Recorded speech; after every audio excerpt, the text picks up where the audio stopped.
All right. Good afternoon, everybody, and welcome to the show.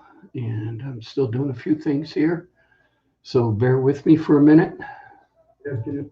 So I get everything all straight. And let's see.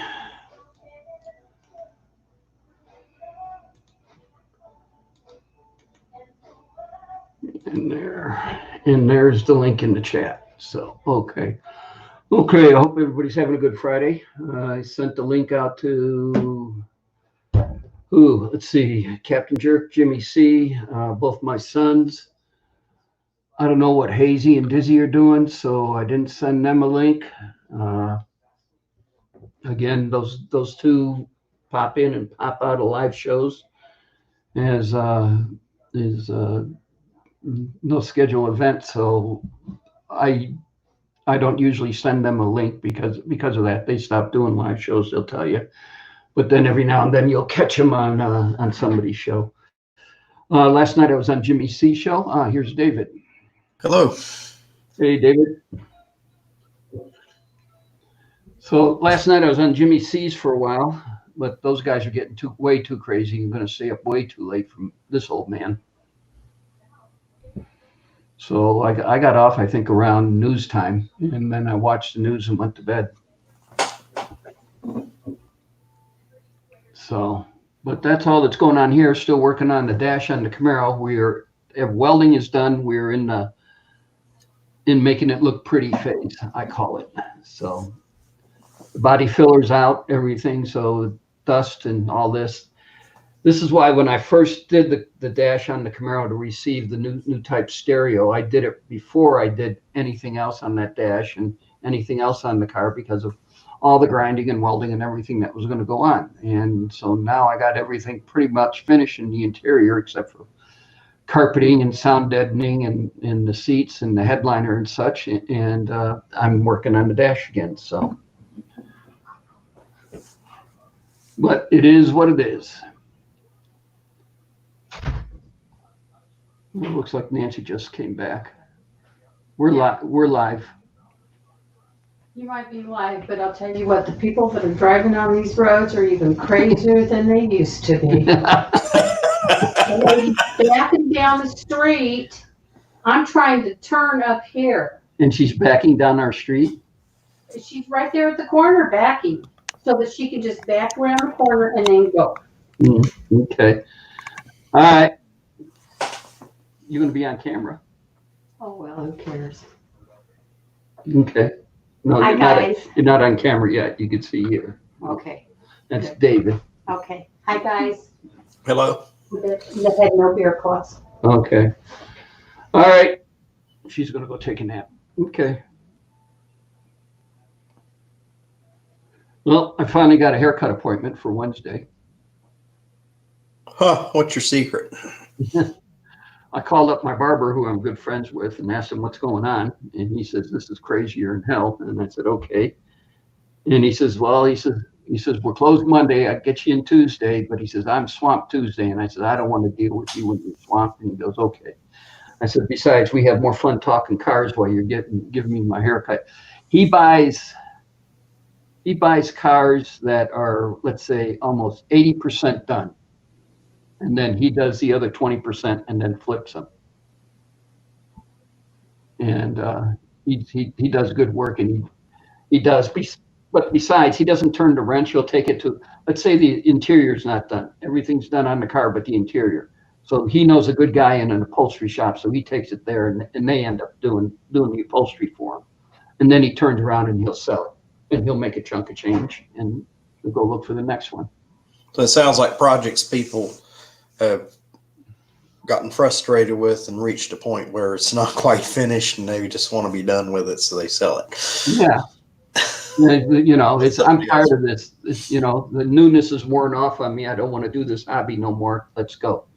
Do you ever, I haven't done it with a car, but a lot of times in my life I would be interested in something, then you just hit a wall, like, I don't want to do that anymore. It might be something that's almost done, but you just get tired of it. Mm-hmm. So So we'll sit there while he's cutting my hair, and we'll sit there and we'll talk cars the whole time. I drove the Camaro down there once to get a haircut, and he had to crawl all over that, and then he had to make me several offers, and I told him no, no, no, no, no, no. And he goes, okay. I said, the car isn't going to sell. It's not going to leave this family. And when I leave the planet, my sons are going to get it. So he sat there and he says, I understand. So, I mean, so. Yeah, Tom, everything's for sale for a price. Well, if somebody comes No, up, well, you're right to an extent. Somebody comes up with a chunk of money and flies it in my face, and it's all cash. Somebody wants to drop $1 million on it. Let it go, right? No, well, first of all, that ain't going to happen. But if at that price, hell yeah, I'd be stupid not to. So, but anyway, so I got a haircut for 10:30 on Wednesday morning. So they must be open there. Our barber shops aren't open yet. They're open as long as they practice social distancing. In other words, you cannot go sit and wait in the barber shop. You got to be there. He says, be here right when your appointment is at 10:30. He says, we'll open the door, and he says, we let somebody out and you come in. And he says, right. You have to wait outside. That's the way it works. And I said, okay, fine. So I get finally, this is probably the longest my hair's ever been in my entire life. So, but thank God for that. And let's see, I said the Camaro's moving along. We're in making it look pretty. The body shop or body work phase on it. Got the fiberglass, got the Bondo, got it all out, and sitting there smearing it. I was smearing it last night on Jimmy C's. I was on his panel, then I left. Then I came back and I was done for the night. So then I came back on his panel. But they were going strong at, at 10:30 my time. Was that last night or night before? Well, it was last night. It's Friday. I keep thinking today's Saturday. Yeah, that was last night. And they were still going strong at 10:30 my time. And so I couldn't stay up. I just can't do it. Yeah. Oh, I have to watch the propaganda channel. I mean, come on. It's a little, unless you get your dose of propaganda, you can't function in that. Right. You got to hear what bullshit and what lies people are telling. And let's see, sent Captain Jerk a 12-pack of, where is it? Hold on. Sent him a 12-pack of this stuff. Oh, okay. Yeah. So he should tomorrow or Monday, he should get it. Last I checked on the post office, they were talking Monday. So no sooner than I sent Captain Jerk a 12-pack of that, Jimmy C sat there and he says, well, I drink beer too. Hint, hint, hint, hint. Hint. So we'll see if we can go out and get Jimmy C a 12-pack and send it out to him. But I sent him a check for a shirt and some stickers Monday, and last night he still hadn't received it. And he's in Connecticut? That or New Hampshire, I can't remember. Yeah. New Hampshire, Connecticut. New Hampshire. I think it's New Hampshire. And yeah. For whatever reason, he accidentally tweeted me his regular household address. He must have been talking about T-shirts and people wanting to send money for the T-shirts or something. Well, the reason why I didn't do it in PayPal is the simple fact is that he wanted stickers. So if I got to mail him an envelope, I'll throw a check in there. Yeah. Heck with PayPal. Then a lot of people don't want to bother with checks anymore because a lot of people have direct deposit. Yeah. And that means they'll have to make a trip to the bank just because they got a check. And then what was it? Also, Monica, I guess, is doing art now. And she had a couple of her paintings up. And I liked the one that she did. So I offered her $25 and we were bickering back and forth. So I purchased it for $50. But yet she won't give me her PayPal link to sit there and pay her. So we'll see how that works out. It balls in their court now. Yeah, well, hey, the money's there. Just got to give me the link so I can send it to you. Yeah. And let's see, I sent links out to Jimmy C, Captain Jerk, both my sons. I didn't send any out to Hazy Days or you Dizzy. I was going to say Dave Murphy, but because I don't know what they're doing.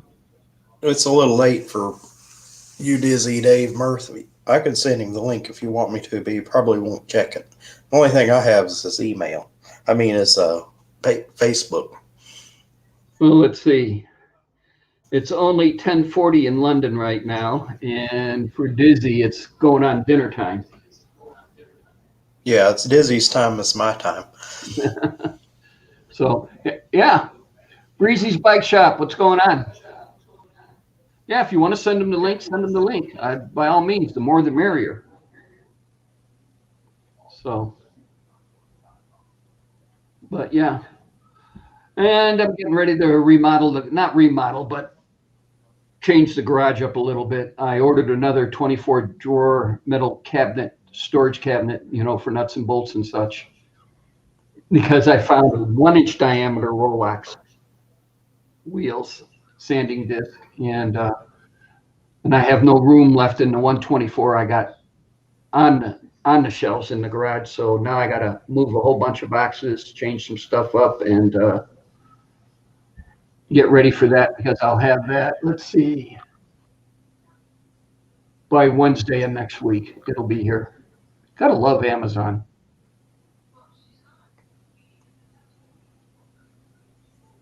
They sell just about anything and everything.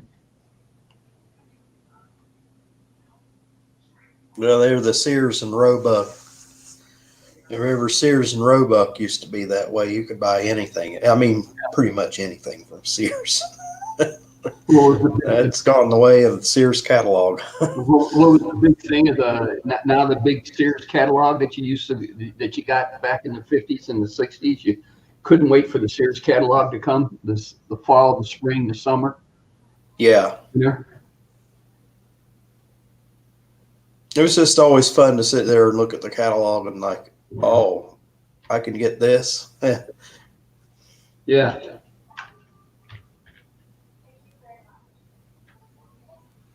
Yeah, Sears should have been the Amazon. If they were smart enough to figure it out, they would be today's Amazon if they had gotten the right algorithm there. Okay, hold on, wait. Let's see who this is.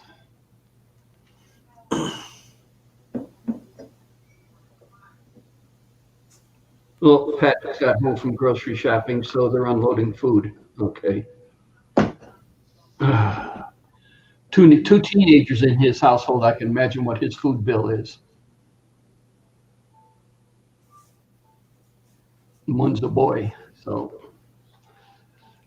what's the weather like out there, David? 80s and partly cloudy. Just about perfect. We're 90, mostly sunny, and the breeze is starting to kick up. Well, thank goodness the breeze is over with. We've had like this for about a week. We've had this cold wind. We've had decently warm temperatures, but you go outside and that wind was like a knife. It would just cut right through you. Mm-hmm. Okay. So, but yeah, let's see. The wind's supposed to pick up tomorrow and then continue on, and our temps are going to drop down to the low 80s, and that's usually what we are this time of year. Same here. We're in the 80s, mostly sunny, rain here and there. I mean, right now the weather we're having is typical weather for mid-May where I am. Okay. Well, I could say other than being 90 today, we're back in our normal weather, because we get in spring, most of the spring, we'll get the Santa Ana winds, and it'll be real windy. And then roughly sometime about the middle of June, towards the end of June, it drops off and there's no wind. That's why the best time to paint a car here is in June, because we're not breaking triple digits yet in the temperature, and we don't have the wind. It's Yeah. windy. Or you can wait until the fall, and then that's usually September, October type time. You But paint the car inside anyway in the yeah, garage. yeah, but still you got to watch the wind and how much dust it's going to kick up, because regardless of how sealed your garage is, the dust in there. Okay. I know it's real hard to do that. So, but other than that, all's good. I hope to have the body work probably done. See, 72 and rain where Breezy is. Cool. I hope to have the body work done this weekend. Probably the first coat of primer on Sunday. Paint next week, stereo installed following next week, and move on to find another project on the car to finish up. So that's where I'm at. But then in between that time, I will be reconfiguring the shop because of the new 24-inch cabinet I got. Okay, hang on.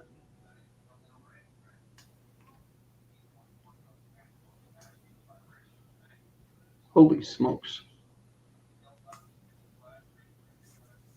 buddy of mine just sent me an injection, a picture of an injection from a Harrier. Let's see. Whoa. Whoa. Well, at least he got the hell out of Dodge before it caught on way too much fire. And that does look like a Harrier or whatever you want to call them. The British jet that flies like a helicopter. And then I think McDonnell Douglas built a couple of them too, if I'm not mistaken. So.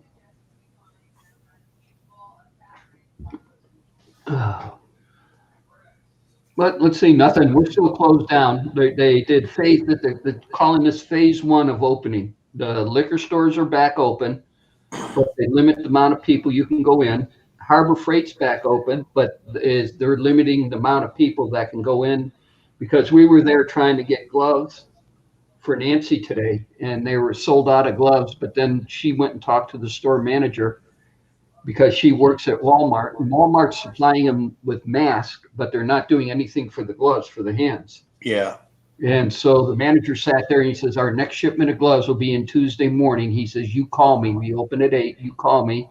And he says, and I'll put 2 or 3, 4 boxes away. And she says, well, they only limit you 2 boxes. He says, you're working. He says, you can get more than 2. And she said, Yeah, oh. she uses it for a job. Yeah. Mm-hmm. And she likes the Harbor Freight gloves out of all of them I've been ordering, because I've been ordering them from body shop supply places. What is it? TCP Global, which is in San Diego, and it's a body shop supply. They body shop supplies, and that's what they do. And I've been ordering them out of there for her, and she really doesn't like those. She likes the Harbor Freight ones the best, which are the cheapest ones. That's good. Harbor Freight's like $7-8 a box, and I'm paying $13-14 a box for the ones out of San Diego. So she's happy with that. So, but then they were letting us in. We're standing outside, and they were letting us in. Restaurants, seating, you can open, but you have to maintain social distancing.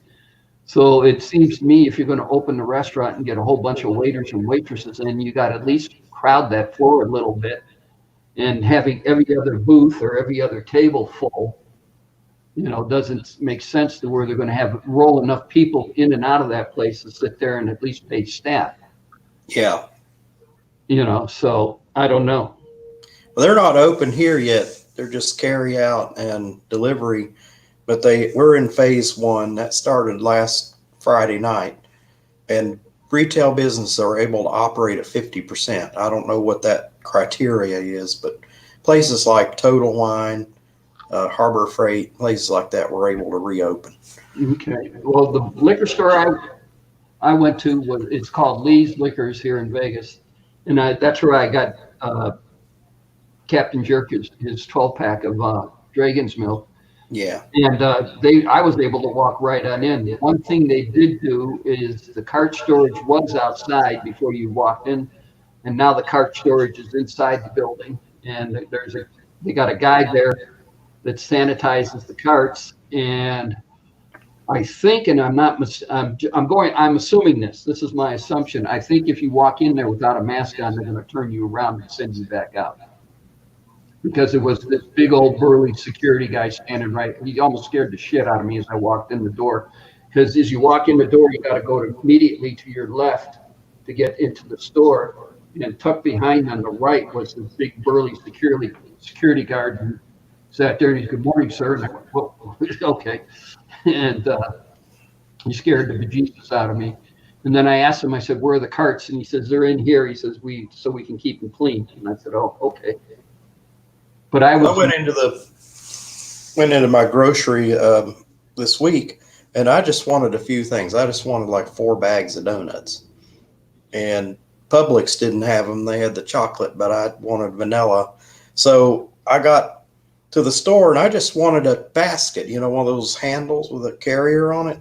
And there was a lady in there cleaning the big ones down. And I said, "I just want one of the little ones." And she said, "Oh, no, you can't have one because this is COVID-19. It's like, are you telling me that I've never heard of COVID-19? You're having to explain this to me?"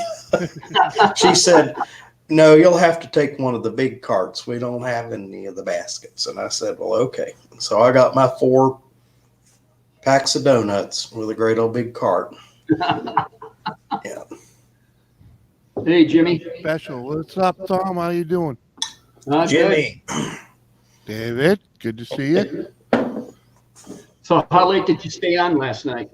Like 5 a.m. Damn. Yeah. Okay, I was gonna go late.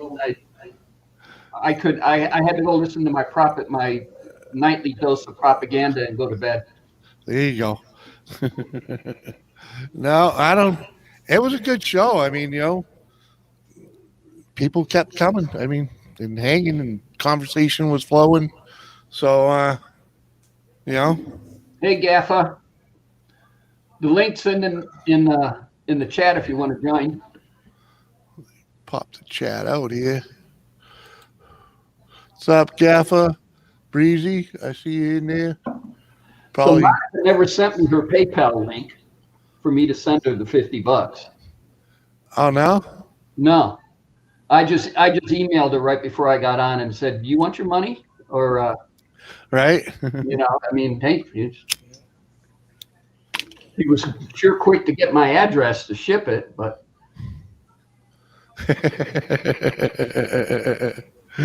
That's all right. Freaking, I got some chicken scratch address for Gary sprinkler repair. I'm like, I'm not sending that address in just yet. Luckily, with the PayPal, it comes with an email address, so I was able to send him an email real quick to double check if I wrote it down correctly. Sometimes they have their address embedded in the PayPal. Like when I ordered a battery, Yep. company that sold the batteries, it's Apex Battery. I recommend that company. They're a good company. Yeah. PayPal automatically sends all the information to Apex. You don't have to go in Apex's website and give them all the information. It gets it from PayPal. Yeah. Well, that's what. Yeah. I went into the PayPal thing and clicked on it, and I could find. Yeah. That's where I found Gary's email. So, Yeah. That's the nice thing about PayPal because it does all the work's done for you. Just click, click, click, and Yep. and you're gone. if they're set up, if a business is set up to use it, that would be a big advantage. Yeah, I like it. It's easy. It's quick too. So it's like I could spend that cash as soon as you press the button. It's immediate cash. Yeah. And you know what? That cash goes out just as quickly as it comes in. Well, that's what I mean. It's freaking. Yeah. It's. I can go over to the credit union's website and see where PayPal I could have both websites up and Mhm. you could see where they deducted it out of the credit union's account. So, Jimmy, I take it you still haven't got an envelope for me. Nope. I checked the mail today. I got no mail today. Okay. But like I said, my post office sucks. So, Well, it went out Monday from here. So, Monday from here, and today is Friday. yeah, So yeah, I'll probably see it Tuesday. you got to be kidding me. No, You're that far No. out, please? no, it's the fact that my post office sucks that bad. Oh, okay. All Well, right. Tom, we're 5 days from the West Coast. If you mailed something to me, I would get it in 5 days. And we got like our post office is like a major regional post office. But that's the average, 4 to 5 days. Yeah. Well, that's what it is. It's wherever he sent it from, it's gotta fly into Manchester, and then it's gotta get from Manchester to here, and once it gets here, it's probably another day or two before it gets put on a freaking truck. 'Cause- Well, your mailman's in a little truck and he does rural delivery from the truck. yeah, in his own truck. Yeah, and he Yeah. sucks. He sucks. He won't get out of his truck for nothing. Well, seriously, he won't even pull in my driveway. My mailbox is across the street because I live on a busy corner that Mhm. it doesn't have great view. So I can't put a mailbox in front of my house because it'll screw up the intersection. So it's across the street. Why they didn't put it to the house next to me would have been a whole lot easier. But I have a drive-through driveway. The guy can literally drive in, drop the package on my door, and drive right out the back, right? But he Yeah. won't even pull in. He won't put the post-it on the door, or knock ever. It's a post-it in the mailbox, and then like a day later, I got to go to the post office and get it. To pick up the box. Yeah. If it doesn't fit in the fucking mailbox, I don't get it. All right. There's a 4-letter word for that, Jimmy. Let me ask you this: if and and when I send you some beer, some Yeah. grape milk, it's going to be in one of these the post office here, in one of these priority flat rate things. It's 2 Yeah. days, Yeah. and they're supposed to leave that on the doorstep. Yeah, he won't do it. It'll be a post-it. I'll get a post-it in the mailbox. And Well, there's you'll a have word to for pick it that. up. It's a 4-letter word. It's called lazy. Yeah, he's lazy. He's wicked lazy. He's an asshole. Yeah. Damn. If I don't clear the snow right up to the curb so that he can see the curb, he won't deliver the mail in the winter either.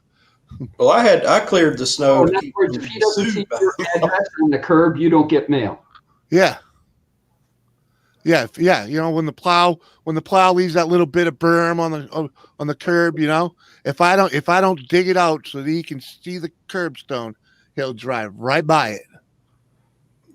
I'd complain. What was that old saying they said in rain, sleet, and snow? Or, Yeah. Well, yeah. that don't count with rural delivery. Oh, And the worst part is if I lived on the other side of the town, yeah. I'd have the good mail lady because we got two, and he does this side, she does the other, and she drives right down people's roads, freaking dirt roads, mud roads, doesn't matter. She's got a 4-wheel drive. He does too, but he don't get out of the truck. I asked him once, you get many tips Christmas time? He said, no. I was like, yeah, wonder why. If I lived in the rural and I had a rural mailman, I'll tell you what, I would definitely keep that son of a bitch happy in tips. Yeah, I would have if he gave me the opportunity. But freaking when we first moved here, he refused to deliver mail, even though I did the address change online. Yeah. I had to go to the post office and prove that I lived here.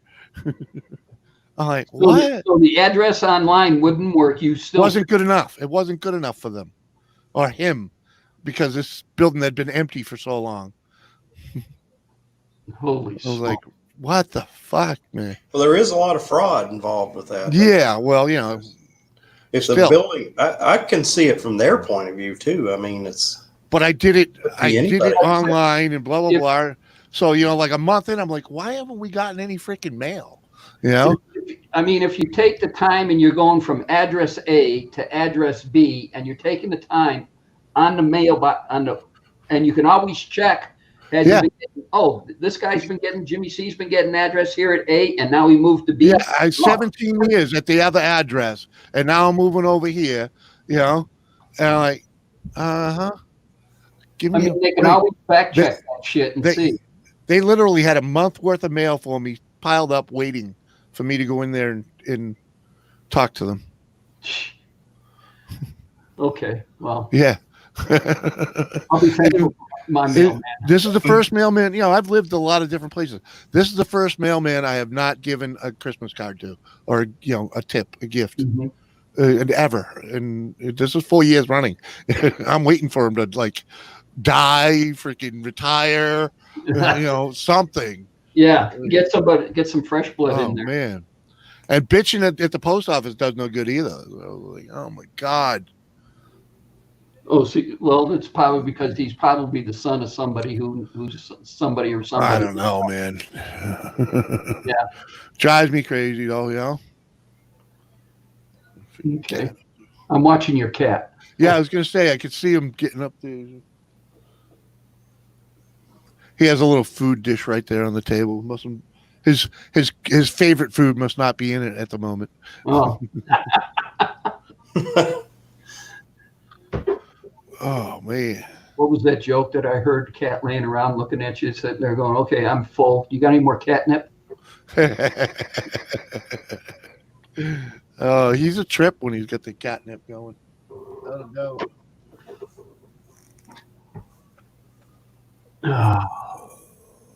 We had a cat on base at MacDill Air Force Base, and that cat had a sixth sense when we got back to the barracks, because it was, we didn't own it. It was just a yard cat or whatever, and so I'd open up the window, and we're down in Tampa, Florida, MacDill, so I'd open up the window to get the breeze going through there. Yeah.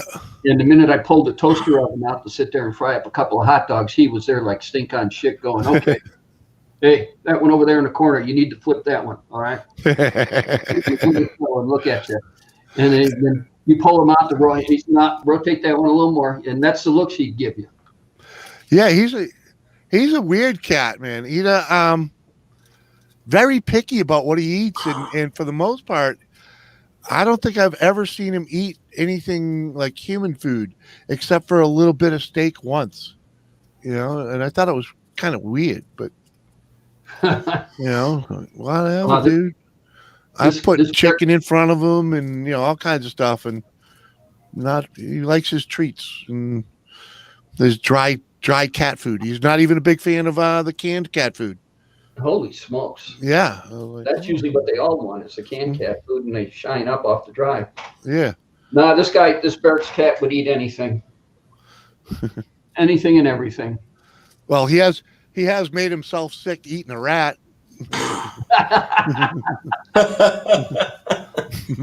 he tried to bring it to you and show you, see what I caught? Well, it wasn't a rat, it was a mouse, but he tried eating the whole damn thing and puked it up. I was like, yeah, you're not a snake. You can't do that. Yeah.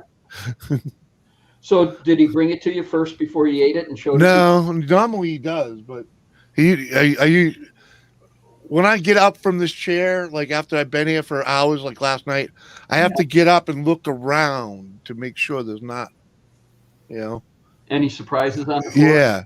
Yeah, and when I get up in the morning, the first thing I do is look around for one too. Well, it's like, because he'll drop them right around this chair somewhere when he catches. Yeah, see what I caught? Yeah, he's got to show you. Yeah, well, that's what.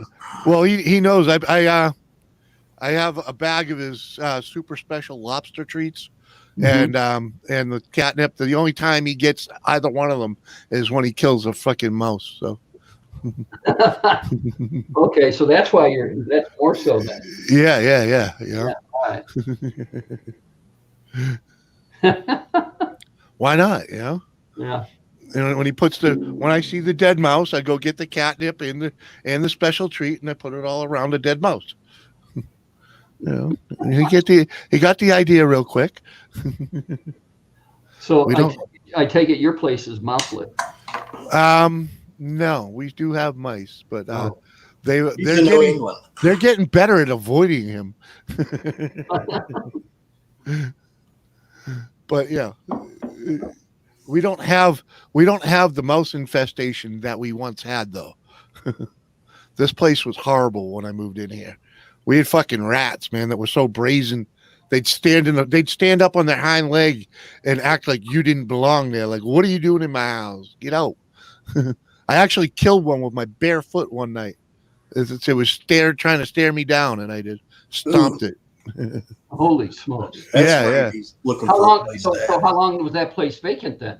It was vacant 8 years, Oh, and okay. and it's a 200-year-old house with a rock wall foundation that isn't even mortared. It's I'm not going to blame the Um, post office. I mean, if somebody hadn't lived there in 8 years, and then they're suddenly getting mail for somebody, yeah, but the driveway was cleared. Freaking. yeah, It used to have when I first moved in here, there was about a foot and a half thick of leaves in the driveway. Yeah. It was like driving through, a foot of snow with the leaves. That's how thick it was. And I had to clear that out. The grass is getting cut.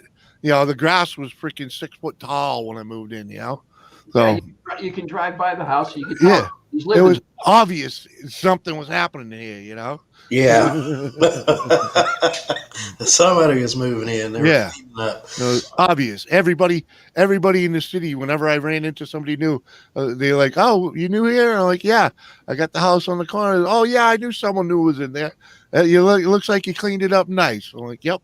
Yep. Because my buddy's owned it for a while. He bought it for his wife to have something to do, and it's got 4 apartments in it, and all she did was basically keep the 2 renters that were in it when she bought it and put a stupid little cardboard sign out for rent, right? Mhm. and never really did anything with the place. And a few years later, they ended up getting divorced, and people moved out, and he never, he's got his own thing to do. He's not a landlord. He bought it for something for her to do, Yeah. So it just sat vacant. And I lost my house, needed a place to live. You're like, go there, treat it like your own. Like, all right. So I pretty much treat it like it's my own, and freaking, I got it all rented up, and now it's not a thorn in his pride anymore. So you're a landlord. Yeah, my landlord. I'm a renter. I'm the building supervisor. Not a fun job. No, the building superintendent. Yes, the superintendent. That's what I meant to say. Yes, I am the super. So if I lived upstairs and my refrigerator broke, I'd be banging on your door. Yeah, I tell you to throw it out and go get a new one. I tried to do that with my landlady. Somebody gave me a refrigerator. Well, the one I have in here is probably 20 years old. Yeah, I called her and I said, "Somebody's giving me a refrigerator. What should I do with the old refrigerator?" She said, "Is it working?" I said, "Yeah, it works. We can't do anything about it. We will not remove a working refrigerator." And it's like, but somebody's giving me a refrigerator. It's not like you're going to have to buy me a new refrigerator. Yeah. Sorry. It's like, She's a what nice lady, do but you want me to do with it? Because otherwise, I'm going to put it on the lawn, and you can deal with it then. heck, I'd set it out there on the street. Mhm. So- And if it's like anything around here, you set it out on the street and it's there probably 6 hours tops and it's gone. Well, somebody will want it to salvage it. They'll want the copper out of it, the metal Yeah. out of it. Yeah, there are a lot of Ian Matthews around Oh yeah, the area. Yeah. Pick it up and scrap it out. oh yeah. But since it didn't belong to me because I'm renting, I can't say what to do with that refrigerator. So. No. But if you give them one and it's better than the one you had, they're not going to complain about you upgrading it. Yeah, but I'd have to leave it. When you leave the apartment. But like the apartment above me here, they're still had to have been from the freaking 60s.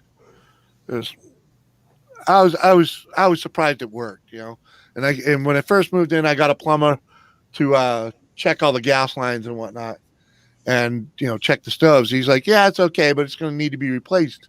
I'm like, oh, all right. So as soon as I got a chance, actually I was, as soon as I got a chance, I was going to replace it. But the neighbor, the tenant, was like, hey, I got a chance to get a stove for $200. It's like brand new. Yeah, go ahead. I'll give you the credit on your rent. Hey, Susie too. Hey, How you doing? That's cool. Yeah, that way they're, well, they're probably never going to go anywhere. They love this place, so, and he actually does more of the yard work than I do. So that's cool. Yeah. He's got a tractor and he's young. He's only like 30 something, So Oh. he's on the go, Yeah, well, I joke with everybody out here is because I got desert landscaping. I go, well, every spring I go out and I take the rocks in my yard and I flip them over so the sun bleaches the other side. And then in the fall, I flip them back. There you go. So you can get them gray? Yeah.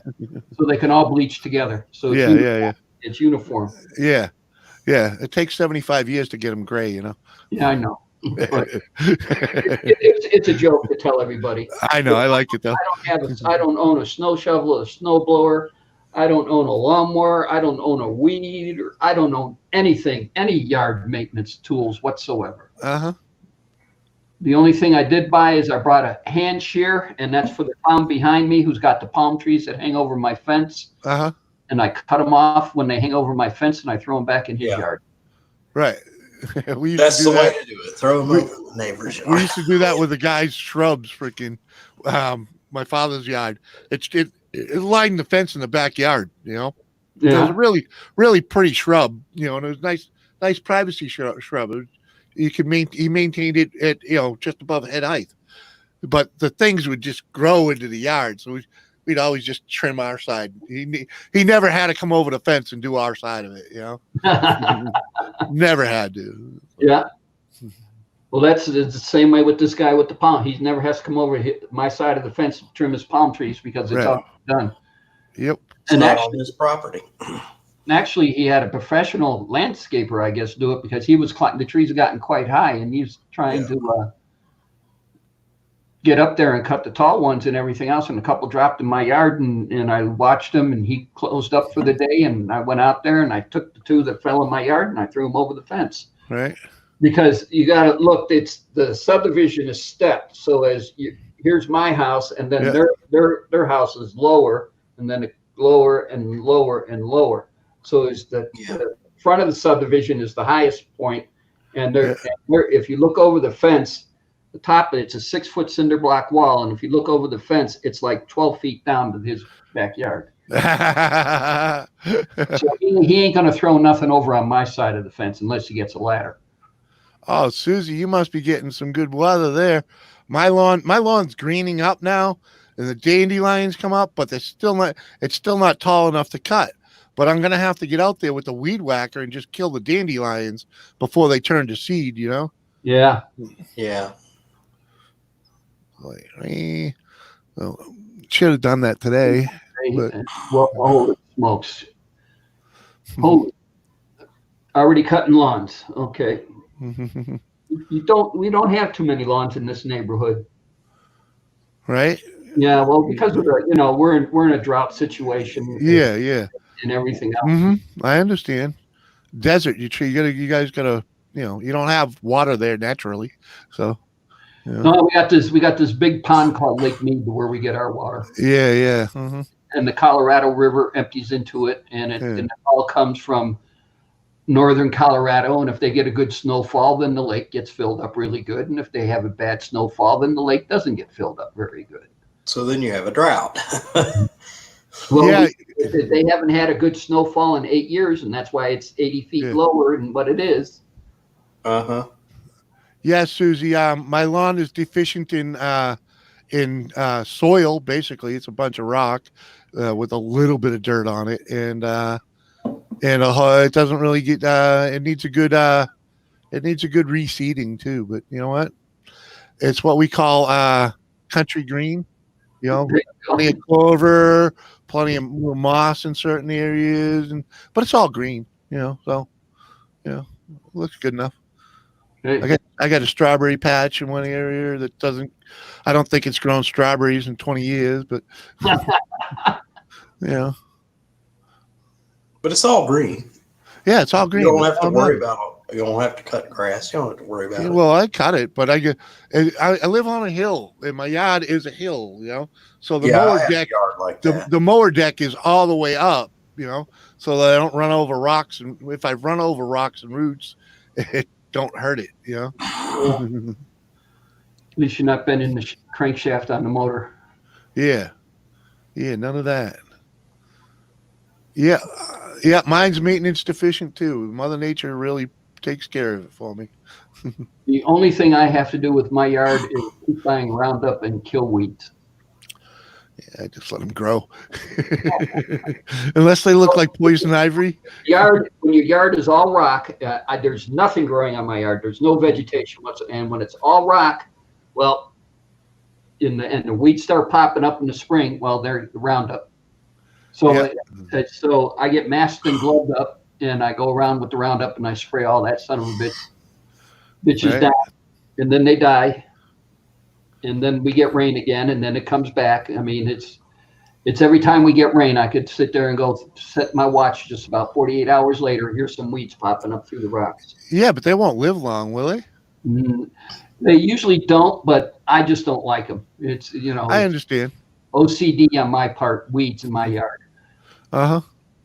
It's Murphy's Law. You can't get the grass to grow, but yet grass will grow in these cracks in your driveway. So heartily, like, well, there's a whole yard out there. Why do you want to come up through a little crack in the concrete? When I heard how much for asphalt drive, I ordered 1/4-inch stone. Yep. Yeah, a couple $100 is to a couple $1,000. That's what I have out there is rock stone. I know. Shit. How the hell long ago was that? That got to be 30 years ago. We paved my father's driveway, and it was only a little wider than a car width and about 3 car widths long, and that was like $5,000. We had a good fortune. We the building next door to mine, they renovated it, and they came through with some landscaping equipment and re-landscaped the whole yard. Yeah. Well, in the process, they came through our parking lot, dug big ruts in it and all that, made a big mess out of it. And then a week later, they came and said, we'll replace all of it. So they had resurfaced the whole thing, all new rock, everything. Yeah. Didn't cost us a dime. Nice. That'll be good for another 20 years, I guess. Yeah, until someone else drives a big truck on it. Or wants to dig it up. Yeah. But yeah, there were big ruts about 1 foot deep out there in the middle of the parking lot, and then it rained. It was like a big mud puddle. Oh man. Yeah. Yeah. I got a mud puddle. It's a natural spring. It's the low part. We have one here every time it rains. It comes. Yeah, well, I have 3 of them. One directly in my driveway, one that runs across my driveway, and one that drains into the lower part of the yard that also has a spring. So it's what happens when you live on the lower part of the mountain, man. Everything from up top comes down, and gravity's the dick. and it's all heading right to the river, which is just a few hundred yards down the hill, a little more. So all I know is I'm happy with my groundwater, my well water. It's very tasty. There you go. I'll tell you, this is the first place I've ever lived that I actually do not fear drinking the tap water. Yeah. Okay. Yeah. My in-laws had well water. They had a 400-foot deep well, and we used to put it in bottles and take it home with us. Fill up jugs of it and take it home because it was better than city water. Oh hell yeah! Back in the back in the 80s, Pepcon blew up, and Pepcon was the factory that was between Las Vegas proper and Henderson. And at the time, right now it isn't, but at the time it was in the middle of the boonies. And what Pepcon made was solid rocket fuel for the space shuttle's boosters. Okay? Yep. Nice.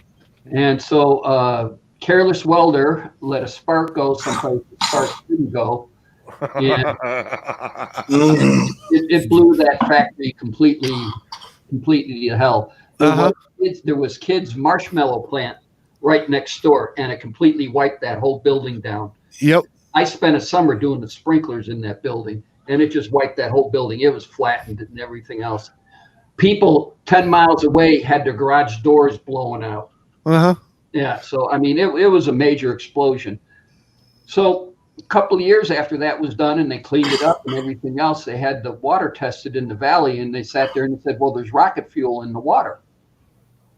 And I sat there and I said, okay. And then and my wife looks at me and goes, what? And I said, we ain't drinking tap water ever again. No. I cook with it because I boiled the shit out of it, but I ain't drinking this stuff.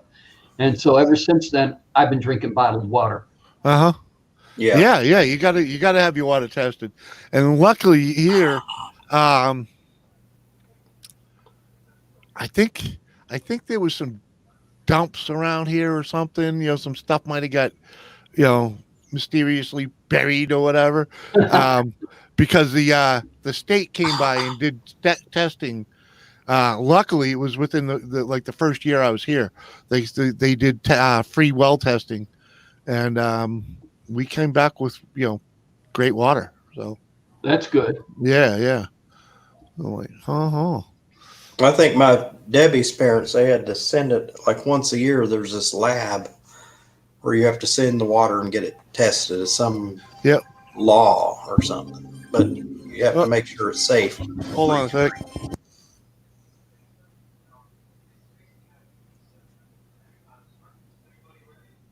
Okay. Looks like Jimmy's got a phone call. Yeah. Yeah. So they test it. So they test your water. Yeah. You send a little tube of it to a lab somewhere. It's through the health department. Oh, okay. If you have well water, if you have city water, you don't have to do that. Yeah. Well, this is, like I said, there's a straw in Lake Mead. It's Southern Nevada Water Authority, I think it is, SNWA. Yeah, Southern Nevada Water Authority, and that's who, and that feeds all the towns in Southern Nevada: Boulder City, Henderson, Las Vegas, Clark County, City of Las Vegas, and North Las Vegas. But each one of while those, Jimmy C's taking his call, I think I'll step out for a minute and come back into the show. I got something I need to do real quick, Tom. So. well, I understand. All right. All right. Okay. Well, I'll finish. So the straw in Lake Mead feeds all the towns, but each town has its own water plant. So that's where it comes from. The main one is Las Vegas Valley Water, and that serves North Las Vegas, and Clark County. Henderson has their own water. Boulder City has their own water, and Mesquite, I think, has their own water. So we once had 3 people on the panel. Now it's just down to me. So let's see. What else did I say? The Camaro, I told you about the Camaro. I'm sorry because every time I go out in the garage, I leave this sitting here. That's why there hasn't been any videos loaded up.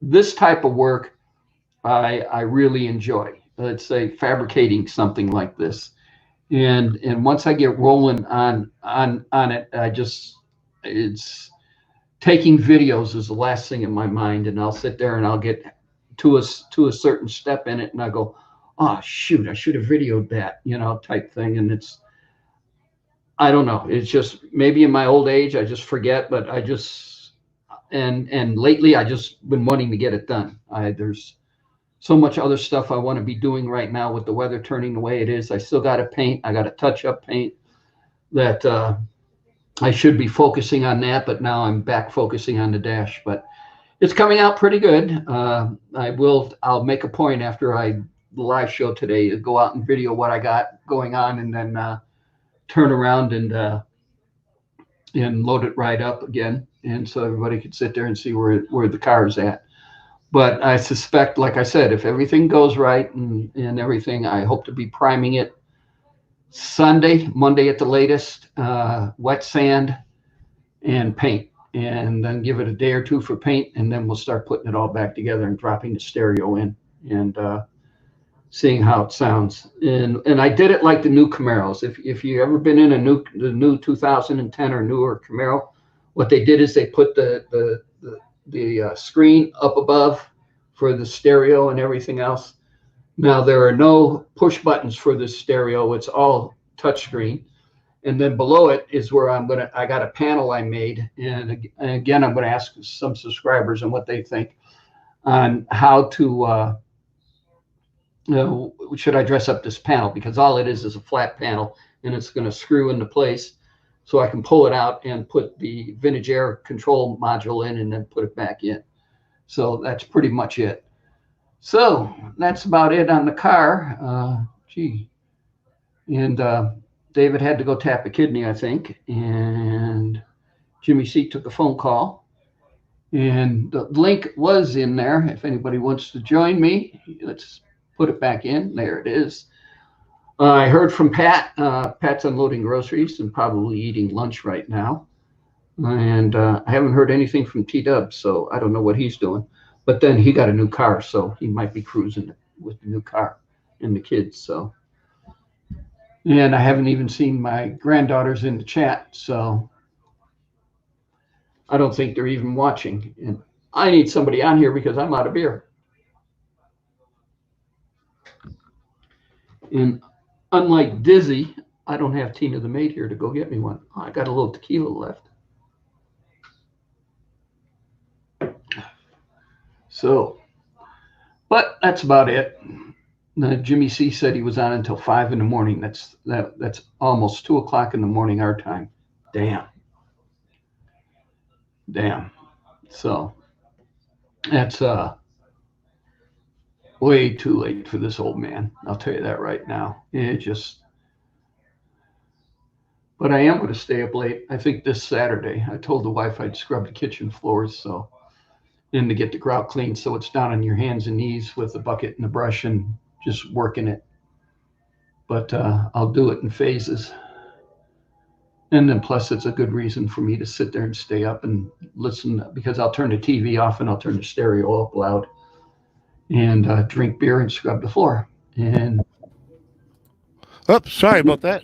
Not a problem. David, I think, had to go tap a kidney. I'm not sure. Oh, okay. Yeah. He gave me a weird look and says, I got to break away for a moment. All right.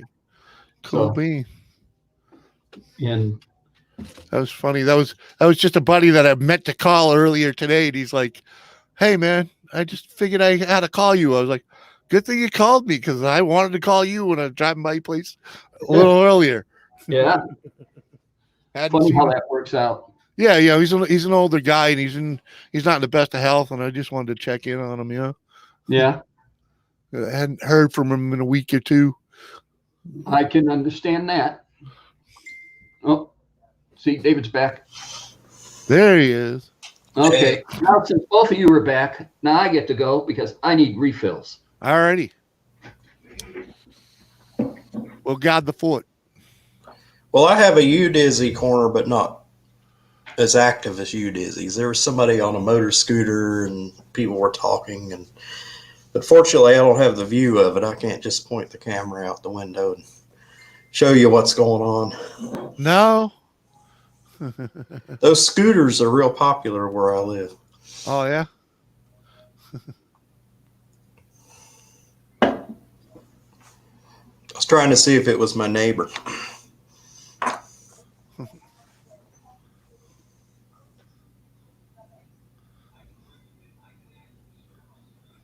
No.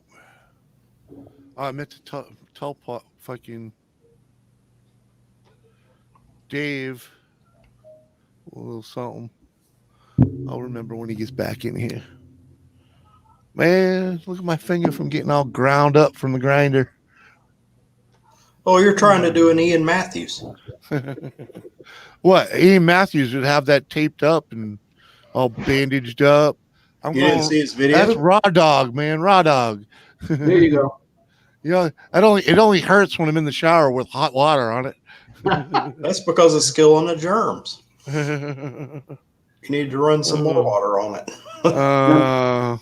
When we built the patio cover out back, I'd sit there and my wife was out there watching us and everything else. And I had a pass load nail gun and I'm sitting there at the columns. I'm sitting there doing the bracing in the columns. Yeah. I was holding it like this and I shot right through the web of my thumb, between my thumb and my finger, right in that web. I shot a nail. Yeah. I sit there and I look at it. And my buddy Tony's sitting there and Tony's a carpenter by trade and he looks at it. And so I pull it out. And as I'm pulling it out, I look at Nance and I go, "Go get me a couple of paper towels." And you got a couple of paper towels. Tony instantly went to the toolbox and got the electrical tape out, put a paper towel on there, and we wrapped it with electrical tape. And I kept going. And my wife's looking at me going, "Don't you want a doctor to look at that?" And I go, "No, that still works. See?" Yeah, exactly. There's stuff to be done out there. Come on. I used to know somebody that taught first aid for the Red Cross. He said, all you need is a roll of paper towels and some tape. Yeah, exactly. And it's funny that you did that one, though. I was holding two by fours together, you know, and if I could put the gun in, boom, and the nail went in and caught my hand, and I was stuck there a little bit. Ouch! Did it go all the way through the other side? No, it was like about halfway in. Oh, okay. Like, fuck, but it had the angle, you know, so it was like. Well, yeah, I was toe nailing or angle nailing on to sit there and get the braces in, and the web was right there, and it just. What it was for me, it hit a knot and curled the nail. Yeah. And it went right into my hand. I was like, "Don't do that." So anyway, it was great stories because every day when we got done, we just sit around and drink beer and shots of tequila and tell war stories. And I'd just tell, and here's my war story for the day. But yeah, that was good fun building that. I hadn't built anything that big since the room addition on my old house, and I enjoy that stuff.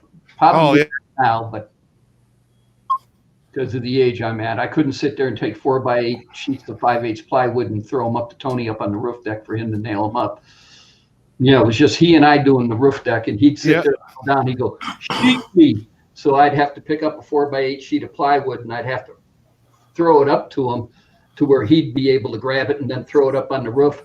Yeah. So we did that about 5 or 6 sheets in a row, and that just tore me up. Meanwhile, I'm down. Yeah, but it feels good doing it. Yeah, I'm down nailing the columns up because we built columns with arches in them. And I'm nailing the columns up, and then he'd yell down again, "Sheet me!" And so I'd have to go to the stack of 5/8 plywood and start throwing it up there. But man, you sit there and you get done, and the funny thing about it is you feel great. You're sitting there drinking a beer. You feel like you take on the world and everything else. Next morning you get up and you're going, "Oh, fuck, am I hurting?" Yeah, every bone in your body's aching. Yeah. Yeah. Joints you didn't think you had joints were hurting. Yeah, like oh man, my back ain't been crooked like that in 20 years. Yeah. Hopefully not for another 20 years. I got kicked in the butt. I tiled a whole kitchen floor in one day. Holy. I thought, oh, that's easy, you know. So I put all the tile down. Beautiful job. Get up the next morning, I could hardly move. Every muscle in my body ached. Yeah. Tile a whole floor in one day. Well, guess what? You still would have been paying if you only did half of it. Yeah, you'd still be. Just wouldn't have been as bad. I don't know. It's really weird. I didn't work over my head or anything, but being down on the floor and positioning all that tile and yeah, you're not used to being there. Your body's not used to being down there, you know. So it's like, I don't know. Yeah. Doesn't work. Let's see. Pat had a quad. T-Dub had a dirt bike, and I had a dirt bike. And we used to go out to Dumont, California, which is sand dunes. And it was a big thing. And before we even did this as a family, I had 3-wheelers and T-Dub had a dirt bike. And we used to go from outside of Nellis Air Force Base. It's called Nellis Sand Dunes. And we used to ride all the way through. I knew the trails all the way to Lake Mead, and we'd have a picnic lunch at Lake Mead, and then we'd ride back, including Nancy. Nancy would even and ride back. And so then that evolved into, okay, now dirt bikes and Dumont sand dunes, which are bigger sand dunes and everything else. So it got to the point where we go riding Saturday, and we're riding all day Saturday, and Sunday I get up and I'm going, oh God, oh, why did I do this to my, and everything. So infinite wisdom here, not. Yeah. I sat there and I turned around and I said, well, I sold my dirt bike, and I turned around and picked up a Honda Odyssey. Okay. That wrong way to go. Yeah, well, You'd have been better off getting a regular quad, but yeah. So I got a Honda Odyssey. So I'm riding the Odyssey around, and then come to realize that my lower back still hurt. Well, come to find out, like I said, infinite wisdom, not here. Yeah. Is that the shocks and the suspension for the Odyssey are the rear tires. Yeah. There's no suspension. There's no suspension. So your back becomes the suspension. Yeah. That's why he'd have been better off with a regular four-wheeler, but you still get tore up. Yeah. I mean, I can. So then I just totally quit altogether. I just You know what? I have a four-wheeler. riding out of Dumont T-Dub. I ride it hard about 3 or 4 times a year. I'm talking, 4 hours of riding, Yeah. Otherwise it's just like a day trip of, putting around. That doesn't beat me up, but it's the 4 hours of riding with the guys. That hurts. That leaves a mark every time. But you know what? I'm going to keep doing that. You ride by yourself, you're perfect. But the minute you get into with the other people, all of a sudden now your competition starts in. You gotta keep up, man. Because if you don't keep up, they go left and you go right, and you're lost in the woods. At least where we ride, because I can. He just disappeared. Because you can get lost in these mountains real quick. T-Dub, sorry, I said hi. What happened? He was upside down again. He was fine. His internet and Wi-Fi is all good. He just rewired all that stuff. Yeah, he must have hit the wrong button. Yeah. Okay. But yeah, so it was funny. I mean, it was funny to sit there. And the thankful thing is we work 410s. We work 410s here, and Monday was always my day off. So there you go. So when I walked into work Tuesday morning, I was okay. I'm back to normal. Nobody had the clue that on Sunday I was going. Yeah. And Hey, that's proper planning though. One day in the recliner is worth one day out on the wheelers, man. Yeah. It's where it truly is, and it's just like me. Like I spent, oh geez, probably about 4 hours out in the garage yesterday, just screwing around with the mini chopper, and the Reaper chopper. Yeah. And I'm beat. I was beat when I was done, and then I had to come in here and do the show. I was like, but my back these days is in a perpetual state of all locked up and got me bent this way. Jimmy, see, I think that's just the condition for people our age. No, it's the condition of a guy that has worked his ass off his whole life. Yeah. And it's like we reached a point where, and I don't do exercises that stretch me out this way. I don't work that stretches me out this way anymore. Yeah. Everything's over here. So everything's. Yeah. That's one thing I do before I go out to the garage is I'll stretch. I gotta stretch here once in a while, just so I'm not all locked up. Yeah. Actually, if there's a wife go along with it, I'd like to hire about 100-pound Oriental woman to walk on my back. I miss my niece. My niece used to do that on my back. Oh my God. Okay. Barefooted, and she was good at it. T-Dub's upside down. Hey, T-Dub. She lives in Rhode Island. Hey, round 2. Yeah. Did you hit the wrong button? No, my Bluetooth headset wasn't working for some reason. Oh. So I figured it was because I was on my Wi-Fi, but that's not the case because I kicked everybody out of the house. Oh, you did? Well, looky there. Yeah. Who else? Well, everybody except for. Hi, Elena. She's got the WTF look on her face. Ah, there you go. Hi. Hi. You should present yourself, Tom, and say hi. She might Say hi. Hi. Aw. Hi. I might see you at the end of June.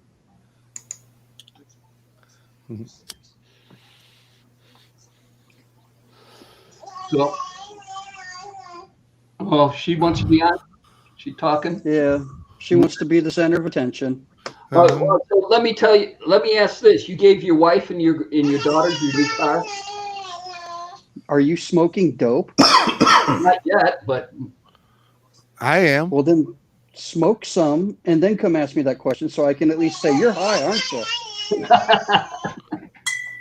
okay, they're out cruising then. Oh, they're in Chrissy's car. They went to a couple stores. Sorry, guys. Sing it. No problem. Mom's going to be pissed. She's going to want to watch the show so she hears her. So how fast is she walking now? She's up to about 15, 20 steps at a time, and then she'll just plop down on her ass. Yeah. That's pretty standard. Uh-huh. Captain, I went into the post office and checked, and you ain't getting your stuff till Monday. Okay. So I don't know. Hey, somebody help me figure it out. It's a 2-day delivery. They had it yesterday around noontime. And to me, 2 days from noontime yesterday would be noontime Saturday. Yeah. Is that 2 days? It's the post office. It's a union gig, you know. The post office sees that as 3 days. Oh. I've had a package Anywhere- sitting. Go ahead. Yeah. Go ahead. Anywhere from 2 to 3 days is what I've understood over the years. Up to a week. Yeah. Right. I don't know. Using flat rate going to T-Dub's house is been unique at sometimes. What's the latest from here to your house has been a week sometimes, T-Dub, on a 2-day Yep. delivery cycle. Yeah, and Pat sends a small box for me with some goodies, and it'll get here in less than 48 hours. I've got a box right now that's been it goes to Fort Worth before it comes to us in Grapevine, and Fort Worth has had it for 4 days now, and they finally just sent it over to Grapevine or sent it to another distribution center. You tell them. Yeah. Okay. Okay. I'm gonna mute myself so you guys can have a decent conversation. No, don't worry about it. Right. I don't mind having them around once in a while. I don't have any, ain't never had any, so it's only limited exposure, you know. Joyful noise unto the world. Yeah. What's going on, Coast? Nothing special here. We're just hanging. Up coast. Well, So, what's going on? You still making chainmail, Captain Jerk? I'm gonna take a break for a little bit and let my fingers stop throbbing. Give them a rest. Okay. Yeah, I'm pretty sore. Let's see. Monday after this weekend, Monday, if they want to take my fingerprints, there won't be any Oh, for all the sanding that I'm about getting ready to do. Yeah. yeah. Right. So yeah, what I like doing on something like this on the dash, especially something in the interior to round off the corners to help me do it, is I'll coat everything with fiberglass rosin. Yeah. And it just gives you a better finish, and then the body fillers just adheres better. Yeah. And so I just last night on your show was the first time body filler was going on. Oh, nice. When I was on panel, I broke, and then I came back, I put the first coat of body filler on. And I knew I was going to load up a video, but I went out there this morning, and guess what stayed in the house and on the desk was the camera. So It happens. Yeah, so I will do it tomorrow for sure, and show you where I'm at on it. But it's all resined up. It's got the first coat of Bondo on it. I started sanding, and then I started going around looking for 1-inch Rolex wheels, and you can't find any anywhere except Harbor Freight, and that's where I went this morning, was to Harbor Freight. And David and I were talking about it. They had a line out, standing out Harbor Freight, and they had the sidewalk out in front of the store marked off every 6 feet. And so 2 people would come out and 2 people would go in, and a person come out, a person would go in. And that's what they were doing, is they were keeping the store numbers down. Yeah. Probably in that whole store, there was probably a total of maybe 20 people. That's the grind. Yeah. So I found the 1-inch Rolex. We don't need no education. So I found a whole bunch of Rolex wheels. I went to Amazon and looked on there last night, and the only ones you can get are coming from Japan or China. So I went ahead and ordered the assortment from them, because I know I'll end up using it. But a 1-inch Rolex wheel is pretty cool to sit there and get into tight places. So. Yeah, Coach, you were probably in like the live stream editor or something. Like I believe like every time you go in there, it opens another live stream like you're gonna start it. Is it's weird. But go into your analytics and look at live streams. You'll see it there. Hey, Susie. So you're on your laptop, T-Dub, at the kitchen table? No, I'm on my iPad actually. Oh, okay. Yeah. Gaffa, Breezy. How was everybody in the chat today? Oh, cool. Captain, how long did you stay with me last night? The whole show? Yeah. You end the show with me? Yeah. That was a fucking late one. Yeah. Yeah, I bailed at 10:30. I couldn't hang anymore. 10:30 your time? 10:30 my time. Yeah, so that's 12-ish here. So 3. I've been in bed for like 3 hours. 3-hour difference. Yeah, All 1 your time, Jimmy. 1. Okay. So we ran another 4 hours after that. Damn. It's warm in here. What's the temperature? Did Monica hang the whole time? 80 yet? Ooh, I might have shut it off when she 70? when she decided to call it a night. I'm pretty sure that's when I. It was 78. Yeah. So Monica hung with you the whole night? Yeah. Yeah. I'm pretty sure. Yeah. Right. She's the reason I shut it off, right? She knocked off like for a little while to talk to Hug My Nuts, and then she came back for a little bit, and then she left about half hour, 20 minutes before we ended. Oh, okay. Okay. Give or take. Something like that. I don't remember exactly. Yeah, I don't remember much of it either. I remember the show, which is pretty good, but I don't remember exactly how it ended, I had to go back in and find out who wanted a freaking pink shirt. I was gonna start working on a chainmail, but other things were more prudent, like getting the dishes washed and making food. Right. I was gonna take a shower, but I used all the hot water washing the dishes. We need a new hot water heater. Yeah. It's caca crap. So. Yeah. What is it? Last year I put a tankless one in this house. And it's you got a heat exchanger? A tankless water heater. Yeah. Yeah. Yeah. It's great.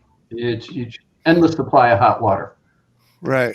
And I'm not paying for 50 or 40 or 60, whatever size gallon tank to keep hot water hot. Yeah.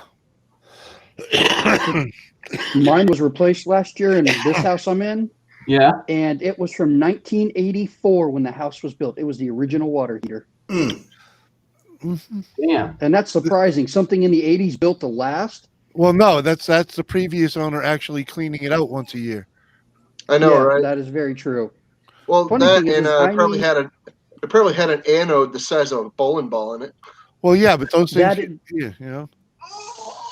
It was about the size of a marble. I broke it open to find the anode, and it was about the size of the marble. And I think the owner did do it because when I moved in here, the previous owner, there was about 200 foot of garden hose in my shed out back.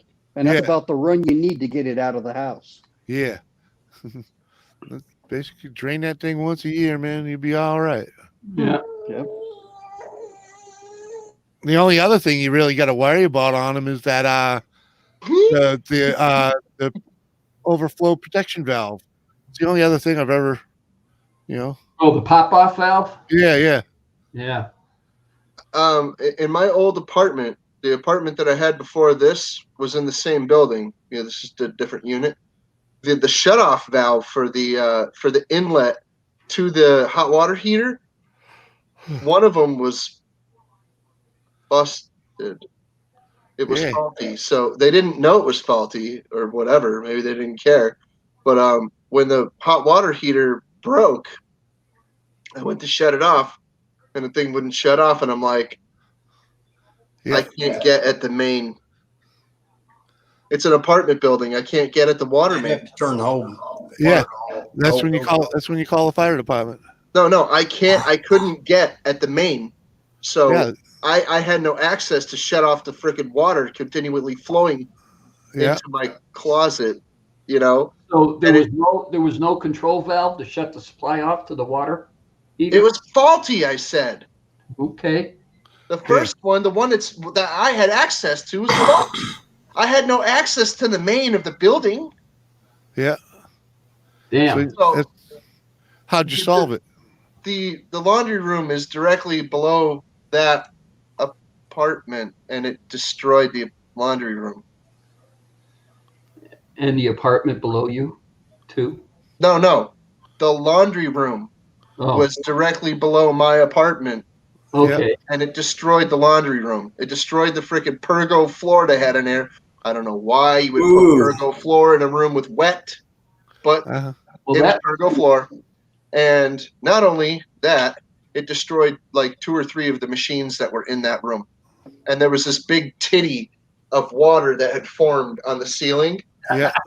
Because the drains are not going into a drain. They're just like going onto the freaking like the sheetrock that's there. And I'm like, okay. So I took a freaking a broom and I popped the titty and it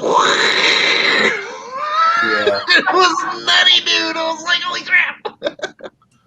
But anyway, for all the other hot water heaters in the entire building, there are drains that go directly into the basement. There are tubes that go directly from the pan, the plastic pan that's around the bottom of the hot water heater. They go directly into the basement, all the way down into the basement. Okay. Yeah. Mine went in directly over the laundry room. Yeah. It was bound to happen. Big stupid. On that Friday. Well, keep in mind, we live in the country that is built by the lowest bid, so that should explain it all right there. I'm aware. Yeah, I'm aware. This place, when they got the budget to freaking build this freaking heap of shit, they flipped a penny in the sand and they said, here's your budget. Go fuck yourself. That's pretty much what they did, bro. I'm not kidding. This place is a freaking death trap too. But anyway, aside from that, yeah. So how big's the chainmail you got going now? I'll show it to you. Look at this, T-Dub. He's doing it out of copper. I will say I love his flag in the back of the room. Oh, hey, I'm not bringing over the links because I'll be tempted to freaking start cutting them because I really want to, but I'm not gonna. That's what it looked like. Woven metal, boys and girls. Yeah. And it's That this looks big. good. It's a loincloth, essentially. Barely. I mean, for some people, they just wouldn't even cover their loins. They'd be dangling below, but anyway. my point is that it's a very small piece of. Sorry, Captain. I'm looking at Elena. She's kicking back in her high chair with her foot up. Look at.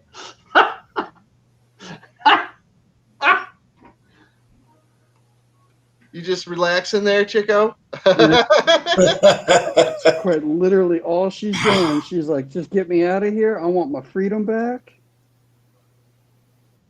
Or give me a bottle, Dad. What was she eating? Now it looks like the strap. Cheerios. Little Cheerios. Okay.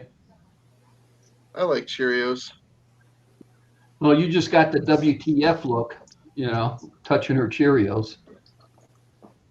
Yeah, Like, that's still my life. Daddy, those are my Cheerios. So, Captain, how big is that going to get? Or what's the eventual goal on that? I don't think I have a goal. Oh, just something to do? Like I've been telling people, I'm just doing it just to do it. I mean, it's going to turn into whatever it turns into. That's all. Okay, Like, your flag. I've been meaning to ask you this every time somebody mentioned it. Deb just mentioned it. Your flag that's over your shoulder that you're showing number one to everybody. Where did you get that? Here, I'll show you.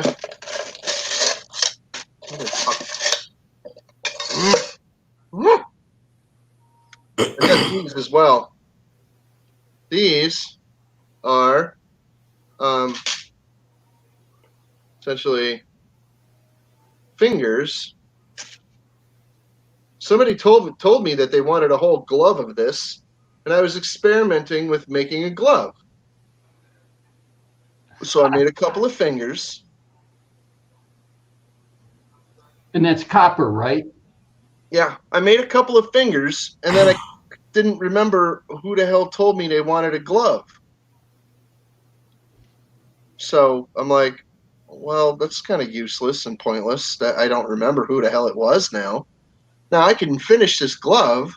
I can make 3 more fingers and finish the glove and have like a copper Michael Jackson thing going on. But again, I don't remember who the hell it was that wanted it. Just saying. Yeah. I don't know. So, I may have been involved in that conversation. Oh, you were? I may have been. Okay. He just doesn't remember. I don't Yeah. I don't remember who wanted the glove. Well, because I remember once upon a time talking about that, and I had mentioned that it would be cool for carving to have a chainmail glove. So it may or may not have been me, but I'm pretty sure it might have been me. They use the chainmail gloves in seafood processing facilities. Yeah, but something like this, you're not No, gonna nothing. you're not gonna want to wear this. Right. That's In got to be the- small fortune in copper. What For, when you? for processing meats and things, you're gonna want something that's made out of like stainless. Yeah. Yes, it's food grade stainless. Yeah. Yeah. I mean, this would be acceptable. I mean, if you made it out of something like if your stainless was like copper coated, they would probably frown upon that because it would be too high of a copper content. Mm-hmm. Small bits of copper are actually good for you. You know, you need copper in your body to survive. You know, some people are like, "Oh my God, now it's poison." Shut up. Anyway. Oh, Gotta love Amazon. Tom, Oh. I joined your ranks of having an anonymous donation to my channel. I was out grinding the day before yesterday, grinding on the chopper and making a video. You freaking yeah. What's the other one there? The delivery. Freaking, I can't even spit it out now. FedEx? FedEx. UPS? FedEx. The Oh. FedEx guy is awesome. He comes right to the back door, in the back porch, and puts it inside. He don't drop it out front by the road. You know, he's a good guy. But he pulled in, and I saw him. Freaking, I was in the garage, and it turned out somebody got me the the mounting plate for the 420 out of my wish list. Cool. Oh, And a cool. $40 Yeah. part. So yeah, $40 part exactly. So first thing I do is I make a little video and I come in here and I take it off the wish list. And I was like, well, if I got the plate, I'll suck it up. And I ordered this, or this is at least what it should be.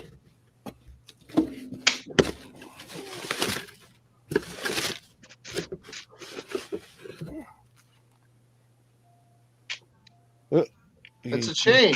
Yeah, 420 chain. I know what DID is. That's chain. Uh-huh. That was the chain on my first dirt bike. Yeah. Yep. So I am that much closer.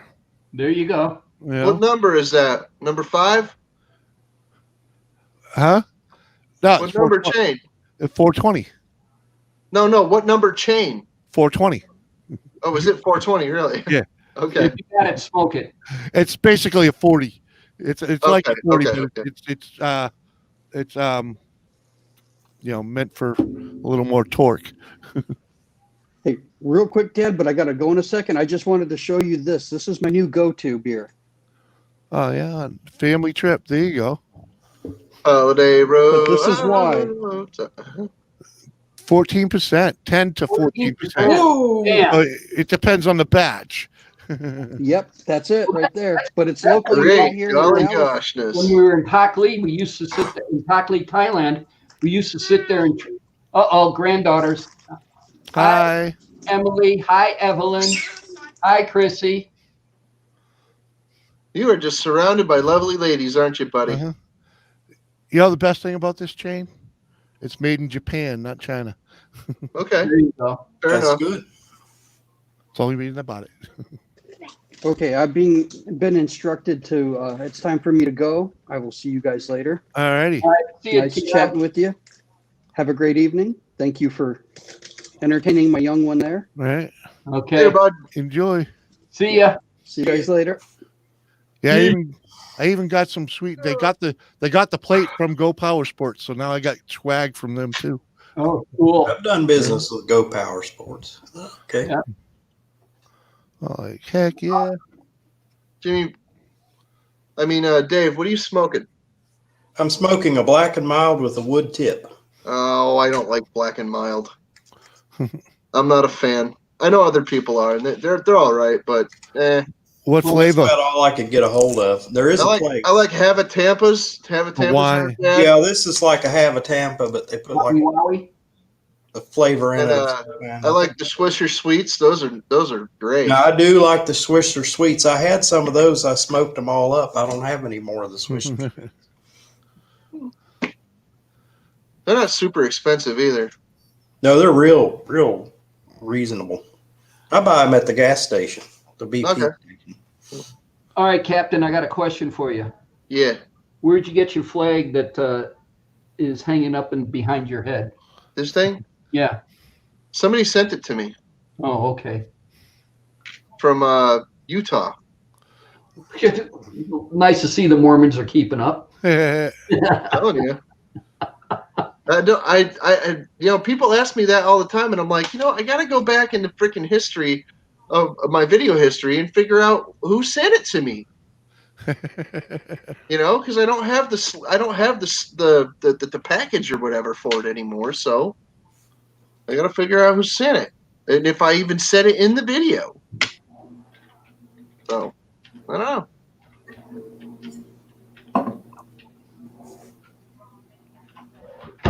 But yeah, these things. These are Holy a trip. smokes. I found it. Yeah, it's $10. It's That's $10 at Neoplex Sign. Well, it's $7.95 on eBay. Is it the exact same one? Does it include Here. shipping? Well, hold on. Let me do this. Bear with me, gentlemen. I got one of Johnny Cash flying the bird. Yeah. There's a skeleton bone X-ray one. There you go. I just all I did was Yep. middle finger flag and look at all of it up there. Yep. That's it right Sweet. there. Sweet. Okay, so we get rid of this. Tom's getting one. No, T-Dub liked it. He mentioned it, and I sat there and I said, okay, fine. I'll just get one for him now. There you go. For who now? Remember that and come back to it. Who you get one for? T-Dub. Oh, okay. He first thing in his mouth, if you didn't hear it, sat there and he said, I like that flag over Captain Jerk's head. And he said with strong emotional back behind it. After raising that boy, I knew exactly what he was talking about. Basically what it said is, Dad, that flag behind Captain Jerk's head is awesome. I want one. And that's, I read it right from there. So You knew Yeah, it. for $10, why the hell not? Yeah. hey, Shandog, what's going on? We're just hanging. If I had two, I'd send him one. There you go. All right. All right, we lost Jimmy C. He'll be back. Yeah. He's going to buy a flag. He was probably on eBay and he cut himself off. So, oh, here he is. You hit the wrong button? Yeah, I hit the wrong button. Did Yeah. the payment for your middle finger flag go through? No, I didn't buy one. What's up, I don't know. Shandog? We What's all, up, Shandog? How you doing, bud? no, the thing is, we all ought to get one and just sit there and hang it behind us during our live streams. Hey, I need some decorations. I need a background of some kind. Yeah, you do. I was thinking about buying like a tarp from like Lowe's and then putting Number one everything group. on it. Yeah. You know, there are any number of elegant options from Teespring. You just have to come up with your own artwork. Yeah. And their pricing is actually competitive, believe it or not. They don't just freaking have like campaigns that you can start. They actually do sell product as well. Yeah. You don't have to buy some other jackass's stuff. You can actually set up your own and freaking make your own stuff, you know? Yeah. Mm-hmm. Well, that's like the thumbnail I use for my live podcast is I paid for that artwork to be developed for the YouTube Garage game, and it never took hold, and I go ahead and use it for that. Just get some of my money back out of it.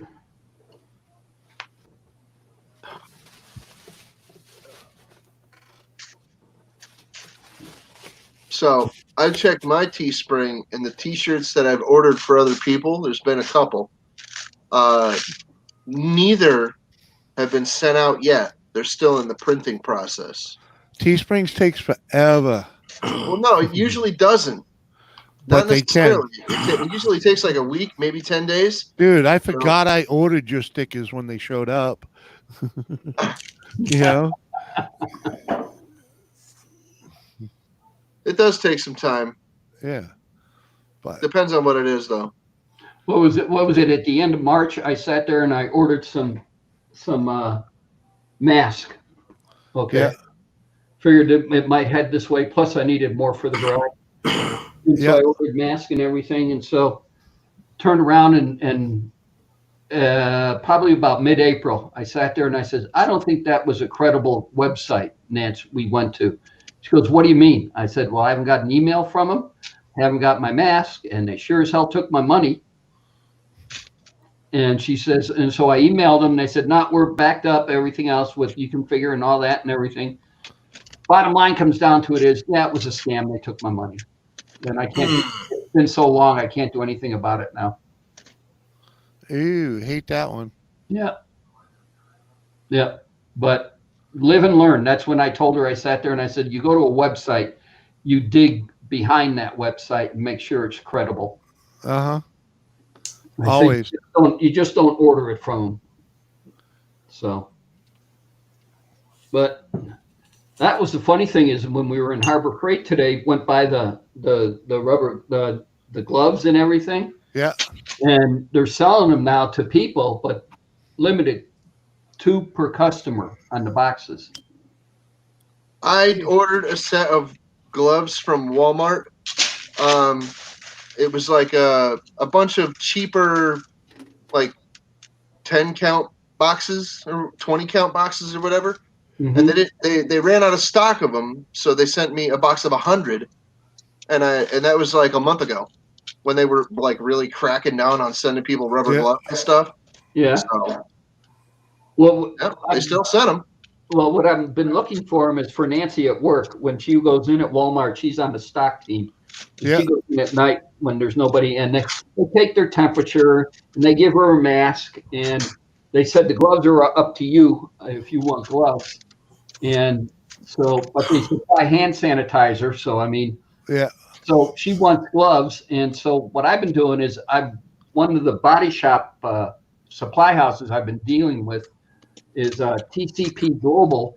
They still sell gloves, and they have it. Hey, Johnny Five. And so I've been ordering from there, and they're in San Diego. So, I mean, and they still have gloves. So if anybody's looking, go there. What's up, Johnny Five? Hey, up, Johnny. Yeah, we're still doing good on gloves here. Yeah. Well, I got 2 stacks in the garage for me because I've had gloves, and I always have gloves. I don't use them all the time, except when Let's just say the wife fiberglass. But the wife grew up in the on the other side of the tracks, so she's smart enough to fill her pockets at work. Yeah. There you go. That works. You know. Well, I think if it's PPE equipment in this day and age of what's going on now, I think if you're working for an employer and if you request it, they should supply it. Oh yeah, well she works in the hospital in an infirmary, so there's plenty of gloves there. But you know, she always puts a couple extra in her pockets so that she can always change. You know, because that's the key to using gloves. Change them often. You know, and so she ends up coming home and emptying her pockets. You know, I gotta laugh. I gotta sit there. There was a guy walking around, and when we were in what store? We do all our shopping on Friday. We do it one time. Like, which store? It was the grocery store, Winco, and he's walking around, and he's got a painter's mask on. You know, I used to paint cars, and I'm sitting there looking at him, going, "Well, he really knows what's going on, doesn't he?" Because the whole idea you wearing a mask is for you to stop exhaling out and to filter it. Well, look at the painter's mask right here in the center of it is where it exhales. You got the 2 filters that draw in air, and then you exhale it out. So you're still dumping air out, non-filtered air. And I'm sitting there going, okay, this guy really knows what's going on. Then I look at him, and he's got gloves on, but he's constantly rubbing his eyes and his face, and I said, all right, this guy is an idiot. Yeah. He doesn't have a clue. The whole idea of the mask is to keep you from breathing on you. Yeah, but he was probably just screwing around. Because I was going to do that too. I was going to put my respirator on and welding gloves and then go in the store. You know? Yeah. Well, actually, I was looking for a hazmat suit, and I was going to do the whole hazmat suit thing and go into the store. Run! And when they had a guy going into the was it here? I can't remember where in the news I saw. They had a guy go in with a full hazmat suit on and start fucking with all the food and everything else. They arrested him and everything for what he was doing. But I said, better not go with the hazmat suit, Tom. Yeah, it's creating a scene, yeah. But I was looking for one for a while there. What's up, Johnny Five, man? I would have just laughed my ass off and been like, "Ronnie T, run!" That's it. Bit over. Then I'm trying to figure out all the people I saw in the store without masks or gloves. Yeah, that still happens here too. Sit there and go, okay, wait, I am taking the time to protect myself for me to sit there and give you anything, but yet you're not wasting your time to do it for me. I don't see him wearing masks and gloves in stores here. We're doing okay, Shandog. Thanks for looking out, bud. Hey, Shandog, you have a good one. Oh damn! Someone's got a grill. Someone's got a grill going. Is Smell it good? Jimmy, good? Would it It's- T-bone? I'm thinking it's steaks at least. Yeah. Oh yeah. Fucking Yeah. with the charcoal on charcoal, man. It's not On charcoal? Okay. Yeah, yeah, Supposed hell to yeah. cook a steak on charcoal. All Damn it. right. All right. Mhm. There you go. That's good. Right. Mhm. At least it's not propane. You don't cook steaks on propane. You try not to. Yeah, Well, exactly. yeah, you try not to. I've always used I charcoal. got both grills. If I'm going to cook steaks, it's charcoal, or I'll start a fire with hickory and cook them on the hickory. Yeah. You know what I used to do when I was on the outs, just freaking walking around with nothing to do, no home, no nothing, but I had a little bit of money to go freaking like buy some food or whatever, and freaking buy my favorite type of meat, and go out in a freaking patch of woods that I like to freaking hunt, and I freaking make a little fire, just enough to freaking cook my food, and have a Mhm. little cookout right there, dude. Yep. Just over some sticks, Yeah, you know. and that had to taste awesome too, didn't it? Didn't it, Captain? Mhm. I'm not saying that that's an advantage of freaking being homeless or whatever, but I'll tell you what, it wasn't bad. Yeah, Mhm. it had It to wasn't taste bad. good. Doing That- something that- like that had to taste good. That aspect of it, no, that was not bad at all.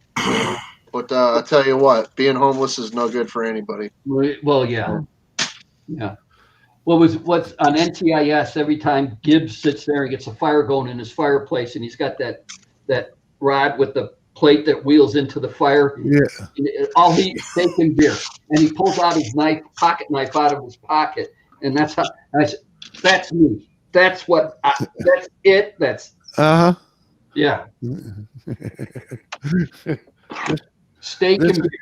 This There you knife, I was gonna say, this knife There you sits go. here There you go. just for such occasions. See, I'm not allowed to carry any of those because my wife is afraid that I'd cut myself. Give it. I've been carrying a I'll give knife you since this I one. was 6. Oh, look at that one. Yeah. Old school stiletto. Hell yeah. I'll be back. Refill. My parents were extremely uptight people, and Yeah. they didn't like anything, improper at all. Yeah. And I carried a knife since I was 6 years old. Well, these used to be illegal. Yeah. Just saying. Used to be. In one form or another, I had a blade on me. And according to my mother, all knives are illegal, even the ones you collect in your house. I remember being able to bring a knife with me to school as long as the blade was not more than 6 inches long. Oh no! Oh no! Well, our rules I were could no bigger. carry a pocket knife with me Yeah. to school. Now you can't even get near a school. Well, now, Not yeah, Connecticut. ours was no bigger than the palm of your hand. Yep. Yeah. About This 6 was inches. legit. No, Now, you weren't allowed to no. take a gun with you. That was a But this one is spring assist, so it would be a no-no. Yeah. No knives at all in Connecticut schools, and that's been like that for a long time. But I remember reading that in that little book, they gave me when I was a freshman in high school. No knives over 6 inches, and you couldn't bring a gun. They said a gun would be immediate expulsion. But I keep this one. I really keep this one in my pocket. Yeah, I used to carry something like that all the time from age 6. Yeah. And believe me, a 6-year-old with a knife like that might not be what most people consider to be dangerous, but It's a deadly weapon. it's dangerous enough.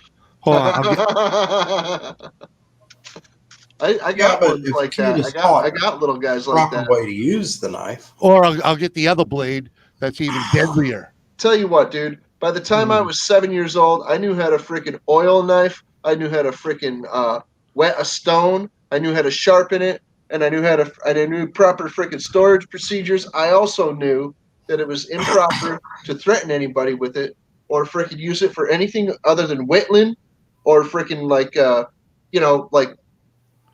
tool. Yeah. That was or it. anything. And Like I if you're didn't playing freaking- out in the yard or The only time I ever threatened anybody with a freaking knife is when I had a nasty knife in my pocket. Well, It's time you to said freaking it get down kept and fin it. Justin, you said it's a tool. A knife is a tool. Yes. If you know how to use that tool, it doesn't matter how old you are. Isn't when and how to use that. Yep. What do you got, Tom? Now that's a knife. It's a little Bowie knife. Yep. Maybe. Nice. I've had bunches of those. All different shapes, all different sizes, all different configurations. Yep. I've had this one since I was 16. Oh wow. Hasn't got a blade, hasn't got an edge on it. That's a machete. That's a machete. Yeah, nice leather sheath too. Oh wow. Cool. From the Dominican Republic. Ooh. I've got this little guy that I got from a friend of mine sent this to me in a package. It's got a little compass that doesn't quite work. But it's tiny. He wanted me to have this, and I'm like, okay. He's like, you could put a different handle on it. I'm like, I might someday. But that's that one. It's not very big. I mean, it's legal to carry it around with me if I really wanted to, you know. But it's a straight blade. It's not a folder. Mm-hmm. So that might be frowned upon. Has it been tempered? I don't know. Hardened, Run probably. the file on it. If the file just slides off on it, then it's been hardened. It's been tempered. Oh. To me, it's just a crappy little knife my friend gave me. This is the one I usually keep around in my pocket because this is a Leatherman tool. And this is just one of the tools on this multi-tool. Yeah. Those are real handy. To me, it's a pair of pliers that just happens to have a blade with it. I got one of them. Got this. This is the skeleton. This one goes on the keychain. Okay, yeah, I got You fold it. I got a little itty bitty one on my keychain too. I have two different ones. I have the Micra, and I've got another one, the Style or something, or the Wave. Whatever. It's got several blades on it too. I'm not sure. Yeah, I've had a bunch of different Leathermans over the years. There's a flathead screwdriver. Flathead screwdriver, a can opener, a little bit of a rasp. I don't carry this because this would obviously be considered to be a weapon found in a pocket, just walking around. You know, this is a razor knife. You know, nothing wrong with that. You can carry that. I mean, if it's just me walking around with something like that in my pocket, I'm not getting away with that, dude. That's a weapon. What? Only in a communist state. Oh, sorry, you're in one. Communist, utility knife, you know? The Communist Republic of Connecticut. Yeah. All right, I had to go get all my crap out. Right. Oh man, I have had millions of those things. Yeah. I just found one. Shit. I just found one of mine in the garage. It's a little rusty. I gotta drop it in a bucket of oil. Victorinox. Or what about those little itty bitty ones that go on your keychain? Yeah. It's got a blade on one side and a nail file on the other side, and then it's got a toothpick and a tweezers. That's it. Yeah. All you get. I've had billions of those. Yeah, there it is. There's the tweezer right there. Yep. The toothpick. Yep. Every size, every shape, every color, every tool option, all the tools, like barely any tools, everything. I've had them all. Yeah. There you go. That's the one he's got, Cap. Yeah. I've had every single possible Victorinox knife you could imagine. Okay, I'm going to show you where I got this from. Remember Marlboro when they had the Marlboro miles? Yep. That's your Marlboro mile? Nice. Country store, baby. Right? Yeah, that's back when I smoked cigarettes. Yep. I've had tons of country store stuff too. But man, I've had every single Victorinox, dude. Every single one. Oh, there you go. Well, all the Swiss Army emblem ones. I got a butterfly knife around here somewhere. I don't know what the hell it is. Though. I've actually had custom Victorinox stuff. It's got custom tools on it that you won't find just in the regular Victorinox catalog, dude. And guess what? This one is also, hold it, can you make it out? No. Marlboro Country Store. Oh yeah. I've been to so many freaking flea markets and tag sales and garage sales and stuff, man. I've picked those things up $1 a piece, 50 cents, 25 cents a dime. You know, hey, what's there's a bunch of crap in this box. I'll give you a freaking $2 for it. Oh yeah, go ahead. That's cool. And there's a freaking like a $50 Victorinox knife in there. I'm like, wow, should I tell him? Nope. Wait, he just shortchanged that old lady. Nope. No, you didn't. No, you didn't. She was happy to get rid of it. Oh man. It would have gone to Goodwill. If the seller is happy and the buyer is happy, it's a good deal. And exactly. Regardless whether the buyer ripped off the seller, or the seller ripped off the buyer. Right. As long as they're both happy. That's it. This is true. Trust me, I've been involved with flea markets my whole life. My father was a flea marketer, so. Yep, I've been in sales most of my life as well. I've been on both sides of that. Me too. So, But we set up a table at 3 different markets, pretty much over a 20-year span, regularly all summer long. I wasn't that deep into it, but yeah, I've been a reseller my whole life, pretty much. My grandfather, different freaking places that I've been able to resell. Different flea markets where I get to set up a table of my own, you know, or right next to my friend's table at their freaking spot at a flea market or whatever. Yep. You know? Or just throwing down on, you know, somebody else's sale. Be like, hey, can I throw my crap on your freaking blanket? Okay, cool, let's do it. Right. I usually give them a cut of what I get. I'm like, here, I give you 10% or 20%, whatever you want. That's cool. Yeah, you give them a little something. Well, it's a finder's fee. You know? At least we split the freaking spot rent. You know. Well, if I'm gonna do that, then I'm gonna freaking come correct, and I'm gonna freaking like, you know. Well, that's what I was figuring last night. Get Jimmy selling Monica's art on his live. Yeah. I'm at least gonna freaking have a couple of card tables set up, you know. Tom. Monica send you another bottle of rum or something. She supports this channel quite well when she's here. So. No doubt. Mm-hmm.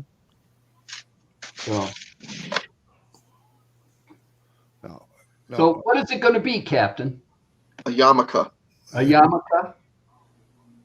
You're Jewish? Okay. Right. If only.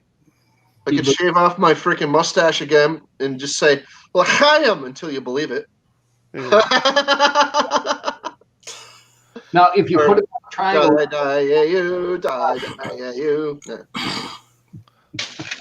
I know lots of Jewish people. I'm not Jewish. Just say, you know more of that song than I would ever. Yeah, a lot of Jewish. Actually, my best friend in high school was Jewish. I have a few Jewish friends, but I don't hang out at their events, so I've never been invited. You know. So. The only lyrics to that song is "Die Die You." That's it. Oh, excuse me. Now, what was that one thing the Jewish had when you become a man at, what is it, 12? Bar mitzvah. Bar mitzvah. Yeah, I went to Jimmy. His name was Jimmy Kaplan. I went to his bar mitzvah. And for a lady, it's the bat mitzvah. Yeah. Yeah, never been. The funny thing about Jimmy is he sat there and grew up and everything else and went completely away. And I used the way for an example from the Jewish religion and joined a cult called the Way. And when he did that, we went like this. Yeah. Yeah, it happens. It happens. That's what happened when my mother joined the Mormon cult. Oh, yeah. The Mormon cult. I'm proud of the fact that I still hang out and talk to 3 of my buddies that I've known since like the 2nd grade. You know, I mean, I only see him a few times a year, but we talk online and whatnot and text each other, you know. So There are so many Yeah. Mormons out in Las Vegas, you wouldn't even know it. Oh yeah. Unless you live there. You know it. I mean, no, my boss, before I went from plans examining to inspections, my boss was Mormon. So, yeah, but I'd still tell my off-color jokes, and if he didn't like it, all he had to do was get up and walk out of the room. right. That's pretty much it, dude. Yeah. That's all. Yeah, that's it. So, I mean, your beliefs are your beliefs, my beliefs are my beliefs. Don't force yours on me. On you, and you will not force your beliefs on me. Right. I believe that we should be good people, and that's as far as I'm going to go. But I will respect your beliefs as well as you will respect my beliefs. Mm-hmm. So, Yep. That's what I feel. That's what this country's all about, man. You know? That's what you. Yeah. That's what it's supposed to be all about. I mean, Right. Should be. Turn left here. Well, you know, we'll knock it back on its track sooner or later. Yeah. It'll happen. You know. Nope. I'm not the Mormon and I'm not the Jewish. Well, It's me, Mario. No, I'm joking. I'm Irish Catholic. I mean, and altar boy, I'm altar boy in the time, went through a Catholic grade school, all this. Come on. All right, Jimmy C. I was there. No. I just raised my hand. I was there, man. I was the altar boy, Catholic, Irish, Irish Catholic, freaking Catholic school. Thank God, because it was all the schooling I actually needed. I didn't go to a private high school, but the first 8 grades in a private school was enough. Yeah. Well, I went kindergarten to 8th grade. There was no junior high. It was kindergarten to 8th grade, all Catholic school. Yep. And from 4th grade all the way to 7th grade, I was an altar boy. I remember. The Catholic school kids were always on our bus, and they were in the front of the bus. They were separated from us so that freaking the rest of the kids wouldn't tear them to pieces. Yeah, nice uniforms. I'm saying, and uniforms on. When we were, the thing is, they had the same time schedule as the middle school. Even the younger kids, they had the same time schedule. So all the freaking kindergarten, first, second, third would be would have their own time schedule, and I think that's how it was. Well, anyway, there were kids that were 4th, 5th, 6th grade in our middle school on our middle school bus, and we were just 7th and 8th. So I'm like, oh, okay, well, whatever. They're all going to the same building. And I never picked on those Catholic school kids until they freaking mouthed off to me, and I'm like, really? You really want to? It was on. Then it was on like Donkey Kong. No, I got done with 8th grade at St. Norbert's. My mom sat there and said, well, she says, I want you to go to Loyola, which was an all-boys high school. And all my friends were going to Glenbrook North. Yeah. Now, tell everybody what Glenbrook North is. Remember Ferris Bueller's Day Off? Yeah. That was filmed at Glenbrook North, my high school. Oh, nice. Okay. Okay. John Hughes was the class who wrote Ferris Bueller's Day Off, was the class in 1968. I was the class of 69. Oh, no shit. Oh, yeah. Bueller. I'm sitting there, and it's Friday night. It's tomorrow, Saturday morning. I'm sitting there, and I got to go take the entrance exams for Loyola, and I don't want to fucking do it. I don't. Yeah. I'm just sitting at the kitchen table, and I'm pissed off. And my dad comes home because he drove to the city to work and came home, and it's everybody's in bed, and I'm just sitting there, and he's coming walking in the house at 9:00, and I'm sitting there going, and he goes, "What's wrong with you?" And I sat there and I said, "I don't want to go to Loyola." And he sat there and he says, "What's up with that?" And I said, "Tomorrow I got to take the entrance exams. Mom's taking me." And he sat there and he says, "Well, it is what it is, son. You got to do, I'm not going to go against your mother, but you got to do what you got to do." But remember one thing, you're in control of your own destiny. Yep. And I sat there and I said, I'm in control of my own. So the whole night I'm sitting there, I go up to bed and everything. I'm in control of my whole destiny. Get up Saturday morning, get in the car with my mother. She takes me to Loyola. I'm sitting there going to the entrance exam. And about question number 3, I realized I am in control of my own destiny. I was the first one fucking done with that test. Yeah, exactly. When I failed that test, my mother's sitting there going, "You had B's in math. How could you do that? Everything." I said, "Well, I guess I'm going to Glenbrook now, aren't I?" There you go. Practiced your. Exactly. And to this day, and I did thank my father for that little suggestion. He came back years later and thanked me for not going because it would have cost him $1,600. We're talking 1965, 66 money. It would have cost him $1,600. Yeah, That was a small fortune. that's big money back then. That's freaking. That's probably half a year's wage back then. Oh, my friend sends his kids to Montessori. You know what that is? Oh yeah, they got them out here. Those are expensive schools. Yeah. He sends the one kid to Montessori. His daughter is coming of age to freaking to go to school pretty soon. I'm pretty sure they're gonna send her there too. Yeah. Well, your friends have deep pockets because that's expensive. No, his in-laws have Chicago money. Put it that way. Okay. Yeah, it might have killed my father to put 4 kids through the Sacred Heart, but it paid off for 3 out of 4. So I tell you this right now, there's no freaking way that his kids are ever gonna go without. Mm-hmm. No way. They've never gone without. Then there's no way they're ever gonna go without. Yeah. Very, very secure, stable lives. Mm-hmm. Just saying. Yeah. Unremarkable, but very secure and stable. But yeah, St. Norbert's was a trip. It was interesting. Nuns all the way. Mm-hmm. Yeah. Sacred Heart wasn't too bad. The all the teachers weren't nuns, so it wasn't there was still plenty of nuns in to deal with, but not all the teachers were nuns.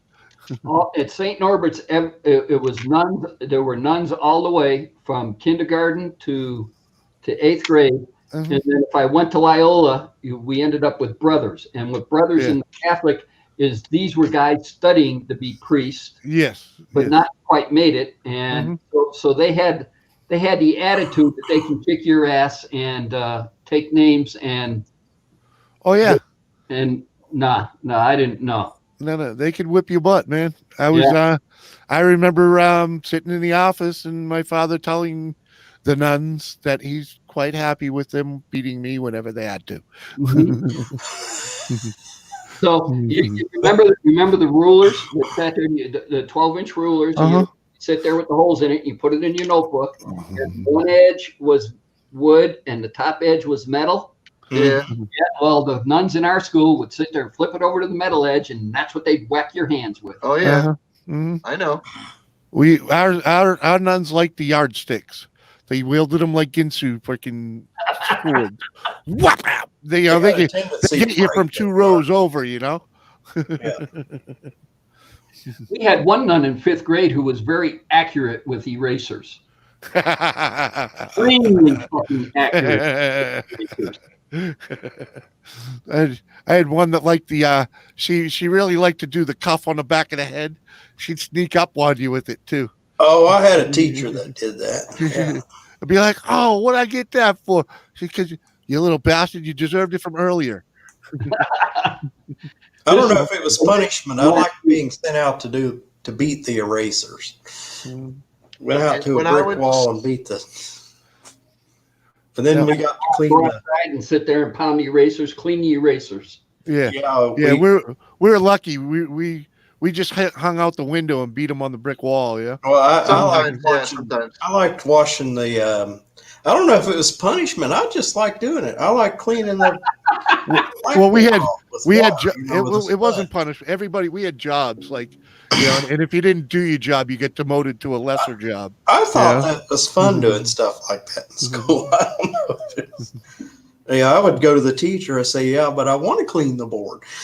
Yeah. Give me a spoon, and some water." Japanese school. Until years Clean later, school. I realized, or when you start having kids of your own, that when you were in kindergarten, the reason why they kept the milk on the radiator was to get it warm, because you'd sit there and eat lunch, drink warm milk, and warm milk would make you sleepy. So then in kindergarten, you'd have your nap, and it would years later, it dawned on me. That's why I could never get cold milk. Yeah. Never. Mm-hmm.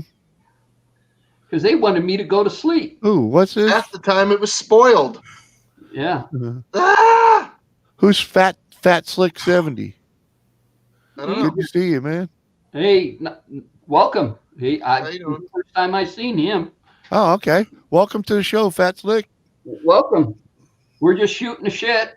He's like, I love to clean the erasers. Heck yeah, man. Well, see, nobody brought up the pencil sharpener. Well, I was just gonna say, the one I hated was being the guy that had to do the chalk do the lines on the chalkboard with the freaking, the thing that held like 5 things of chalk. Yeah, Yeah. I hated doing that. Oh gosh. That had that mechanism that held 5 or 4 pieces. Yeah. yeah. And it had a wood handle on it. And then one of your friends would sit there and yell at you, "Hey, Jimmy!" And then you. Yeah. Oh, yeah, exactly. Or someone would throw something at you. Yeah. We had fun in school. But that one, I hated that one. Jimmy, I was right with you, bro. I was there. We had the students and I'm included, that would get up and sharpen their pencil about every 10 minutes. I have to sharpen my pencil. That was where we would pass notes at the pencil sharpener. Yeah, they would. Or you'd leave the note at the pencil sharpener. That's what I'm saying. See it. Yeah, hide it behind the pencil sharpener. Yep. Yeah. Damn. Well, holy smokes. We're having way too much fun. It's 4:41. Past my allotted broadcast time, I guess. Oh, well, Yeah. you burned up your StreamYard? Huh? Did you burn up your 20 yard? Nah. All right. No, Tom Whatever. pays for StreamYard. Come on now. Oh, well, I don't know. I don't pay for StreamYard. I'm The sitting birds. trying to decide whether to do Zoom like Jimmy's doing. And I'm so cheap, I walk when I squeak. Yeah. Come on. Just a dude on Facebook. First time here. Thanks so much. Yeah, man. Good to meet you, man. Welcome to the show. Yeah. Tom's an old car guy. He was, what do they call that? The Garage Boys, or what was it? Garage Gang. Garage Gang. Yeah. Old school. And I do mini bikes. So, you know what? We might as well drop our links in the chat for the guy so he can find us. Yeah, I'm a scooter geek. Got a Vespa. A scooter geek. Yeah. Yeah, a little. Where did I find? Scooters are fantastic. They have the capability of going over 10 miles per hour. Mopeds, not so much. Yeah, it's like somewhere between a moped and a motorcycle. I'm doing what Jimmy suggested, but I'm not very good at it. What's that? Cut and pasting. Whoop. Copy and paste. Yep. I did get a haircut appointment, though. Finally. Why don't you just hook the Floby to the Kirby? I like my barber. His name's Tom. We call him Tommy. He's a car guy just like me. More so than me because he's got deeper pockets. And, Yeah. he just sits there and And he takes cars. I told David this earlier. He takes cars when they're about 85% complete, and you're just dissatisfied with your progress. You want to get rid of the car, get it out of the garage, find something new to do. And so this is what he buys. Yeah. When he buys it, he finishes it and then flips it and sells it and moves on to the next one. He Why does did it do that? And he does it with motorcycles too. So when I go visit with him, we sit and talk cars for the whole time he's cutting my hair. And so since we're in phase 1 of opening, that's why Tom. that's why I was able to buy your alcohol, Captain Jerk. Is we were in phase 1. That I called him today at home and I said, "What are you doing?" And he gave me the run, and he sat there and he said, "No." He said, "Here it is." And so Wednesday at 10:30, I go get my ears lowered. Yeah. Thanks, Fat Slick, man. Appreciate Tom, that. I'm not a mod on your channel. I can't drop my own link. Oh, I'll get it, Cap. I have it. Well, send it to me in Hangouts, you know. Oh, come on. Oh, he'll give you the wrench. There you go. I got a wrench? Okay. Who's got a wrench? Who wants a wrench? I Captain. don't have a wrench. Captain Jerk. Captain Jerk doesn't have a wrench? No, I don't have a wrench. Everybody else got a wrench. How does that happen? I can't drop my link. Oh, God. See, Jimmy, I told you I can't do cut and paste. All right. What I do is open up YouTube in another screen. Oh, yeah, you got to do it in Copy. YouTube, man. Freaking, we'll get it. I'll get Cut it. and paste it. Yeah. Oh, he doesn't need yours, Tom. He's already here. What the Hello. Oh, Drive Shaft Drew? I need. No, but we know Drive Shaft Drew. Yeah. We know Drive Shaft Drew pretty good. Their Yeah, we know him pretty well. He link. pops up every now and then. Drive Shaft Drew is my second subscriber. Yeah, he's good for that sometimes. Yeah, he was one of the very few to watch my pine tree video. Pine tree. Yeah. All it is pine trees blowing in the wind, a really good windstorm, and they're blowing. They're wing, wing, wing, you know. And I just I put music to it. All right, Captain, put something in the text. Let's see if you got a wrench.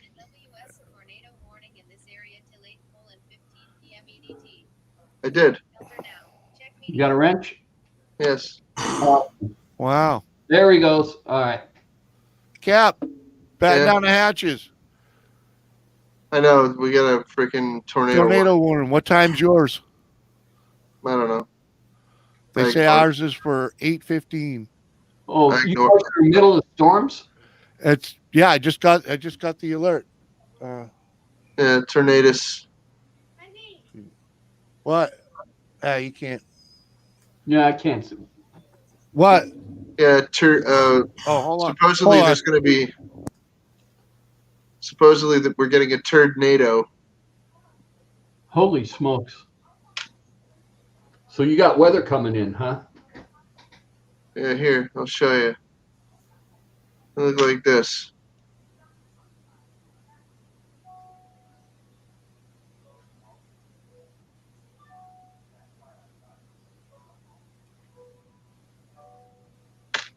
Damn it, come on. What do you think? There ought to be some warning signs of the high winds before the tornado actually gets here, right? Yeah. You guys were windy or not? It No? ain't right now. Mornings? It's still enough daylight here that I can see the trees out here, and they're not even moving. I gotta put the chickens away.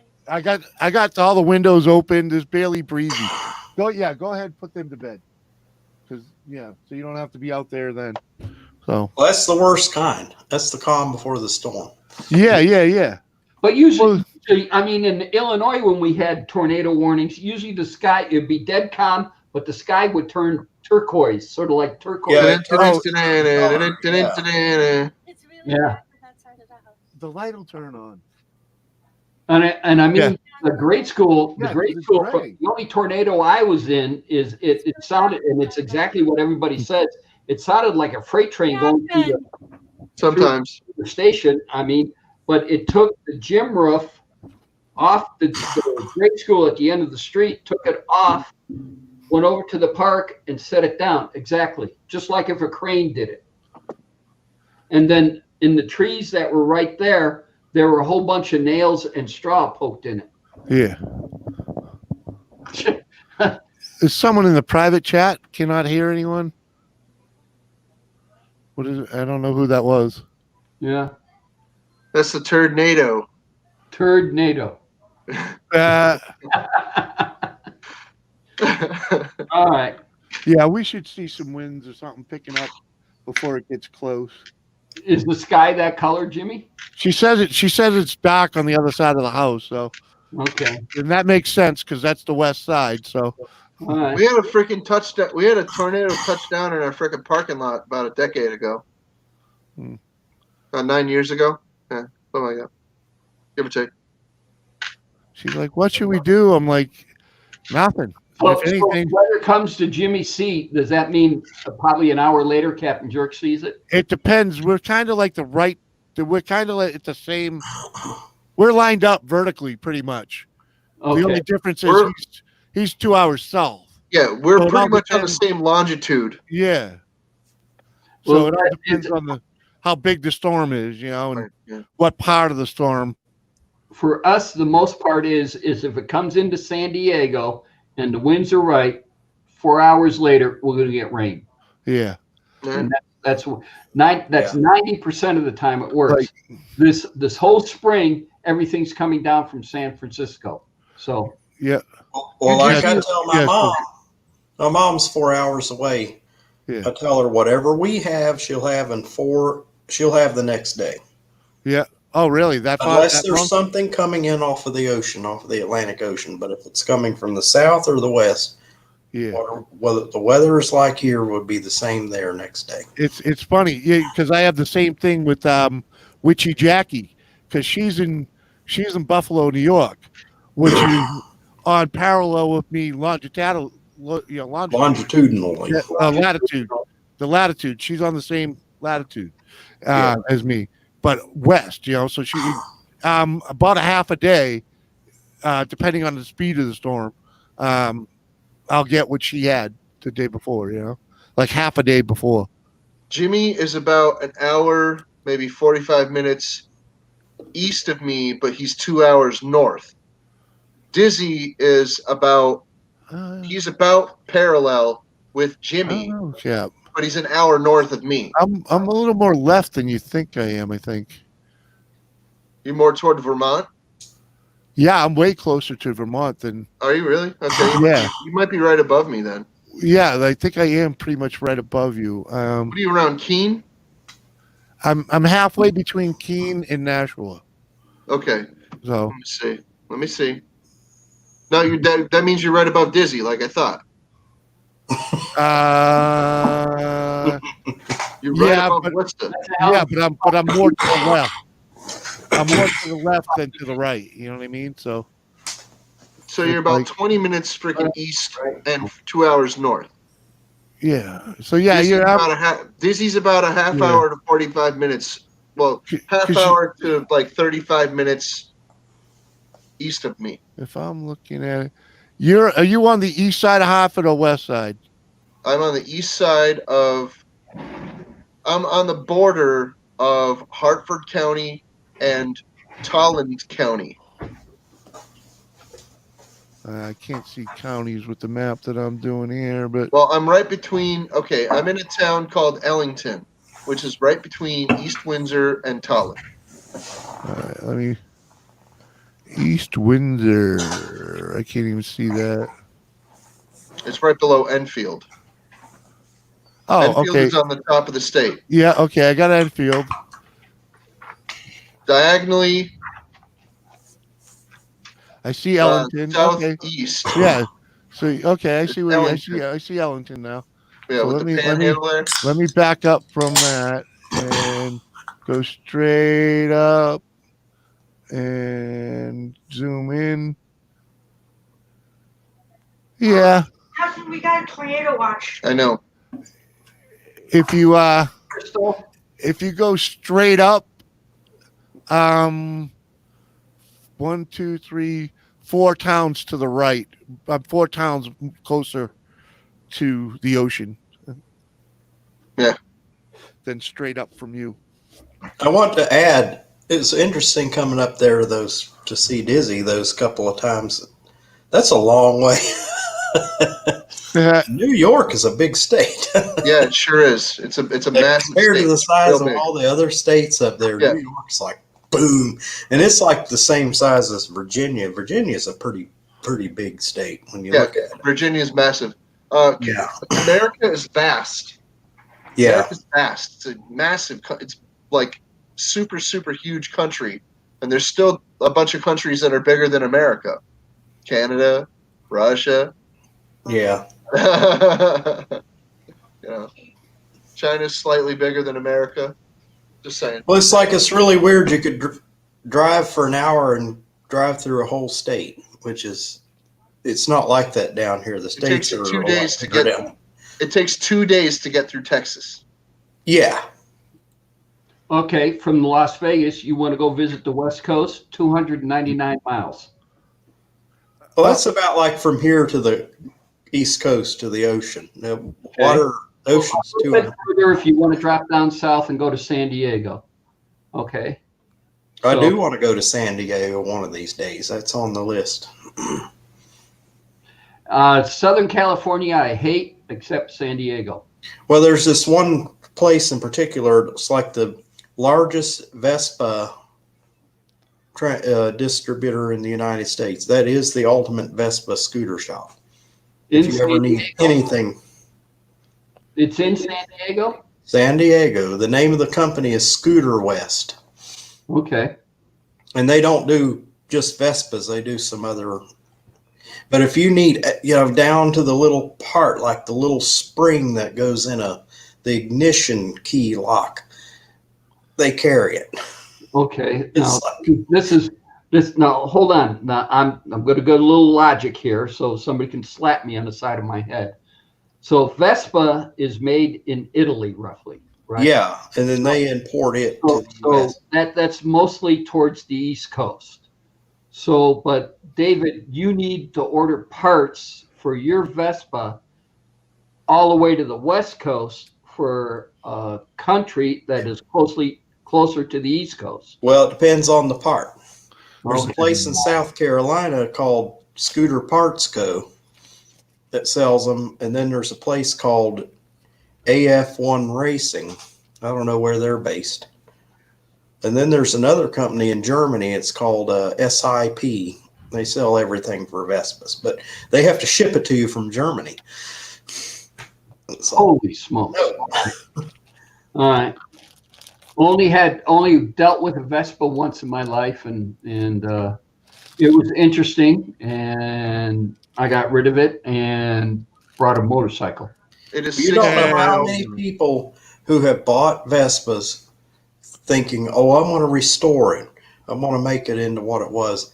And then they find out how much it costs Uh-huh. to get the parts for it.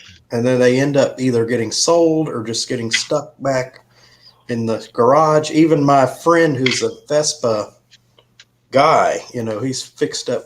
I bought my Vespa from him. He bought a 1977, the old Vespa, the vintage. Oh, I'm getting perched. It's still sitting in there. He hasn't touched it because the parts are so expensive. Yeah. Tom, I'll tell you this right now. It is 60 miles from the top of Enfield, Connecticut, which is at the top of our state, all the way to Hammonasset State Park. It's a beach on the shoreline. I've heard of Hammonasset State Park. Yeah. Now, from there to there, 60 miles. It'll take you, conservatively, it'll take you an hour to get there. Depends on if you want to put your foot down on the highway or not. Okay. You might be able to get there in 45, maybe 35 minutes if you. If Yeah, I you was going to have say, Connecticut, most of the highways down there, you can run 75 without worry. All right. Las Vegas to Reno. Okay. All right. one gambling capital to another this biggest city in the world, biggest little city in the world, and everything else. Used to go up there every year for the air races instead Air Force Base, instead Nevada. Okay. Yeah. Start here, go there. It's probably almost 6.5 hours, close to almost 600 and some odd miles. Yeah, you can't go 6 hours driving in Connecticut unless you go back and forth, back and forth, back and forth, back and forth, back and forth. But the whole road all the way up there is 2 lanes. That's it. And then, so if you're in the right lane and you get behind Mom and Pa Kettle in a motorhome doing 55, You're doing in 50. a wide stretch of desert, you're stuck there.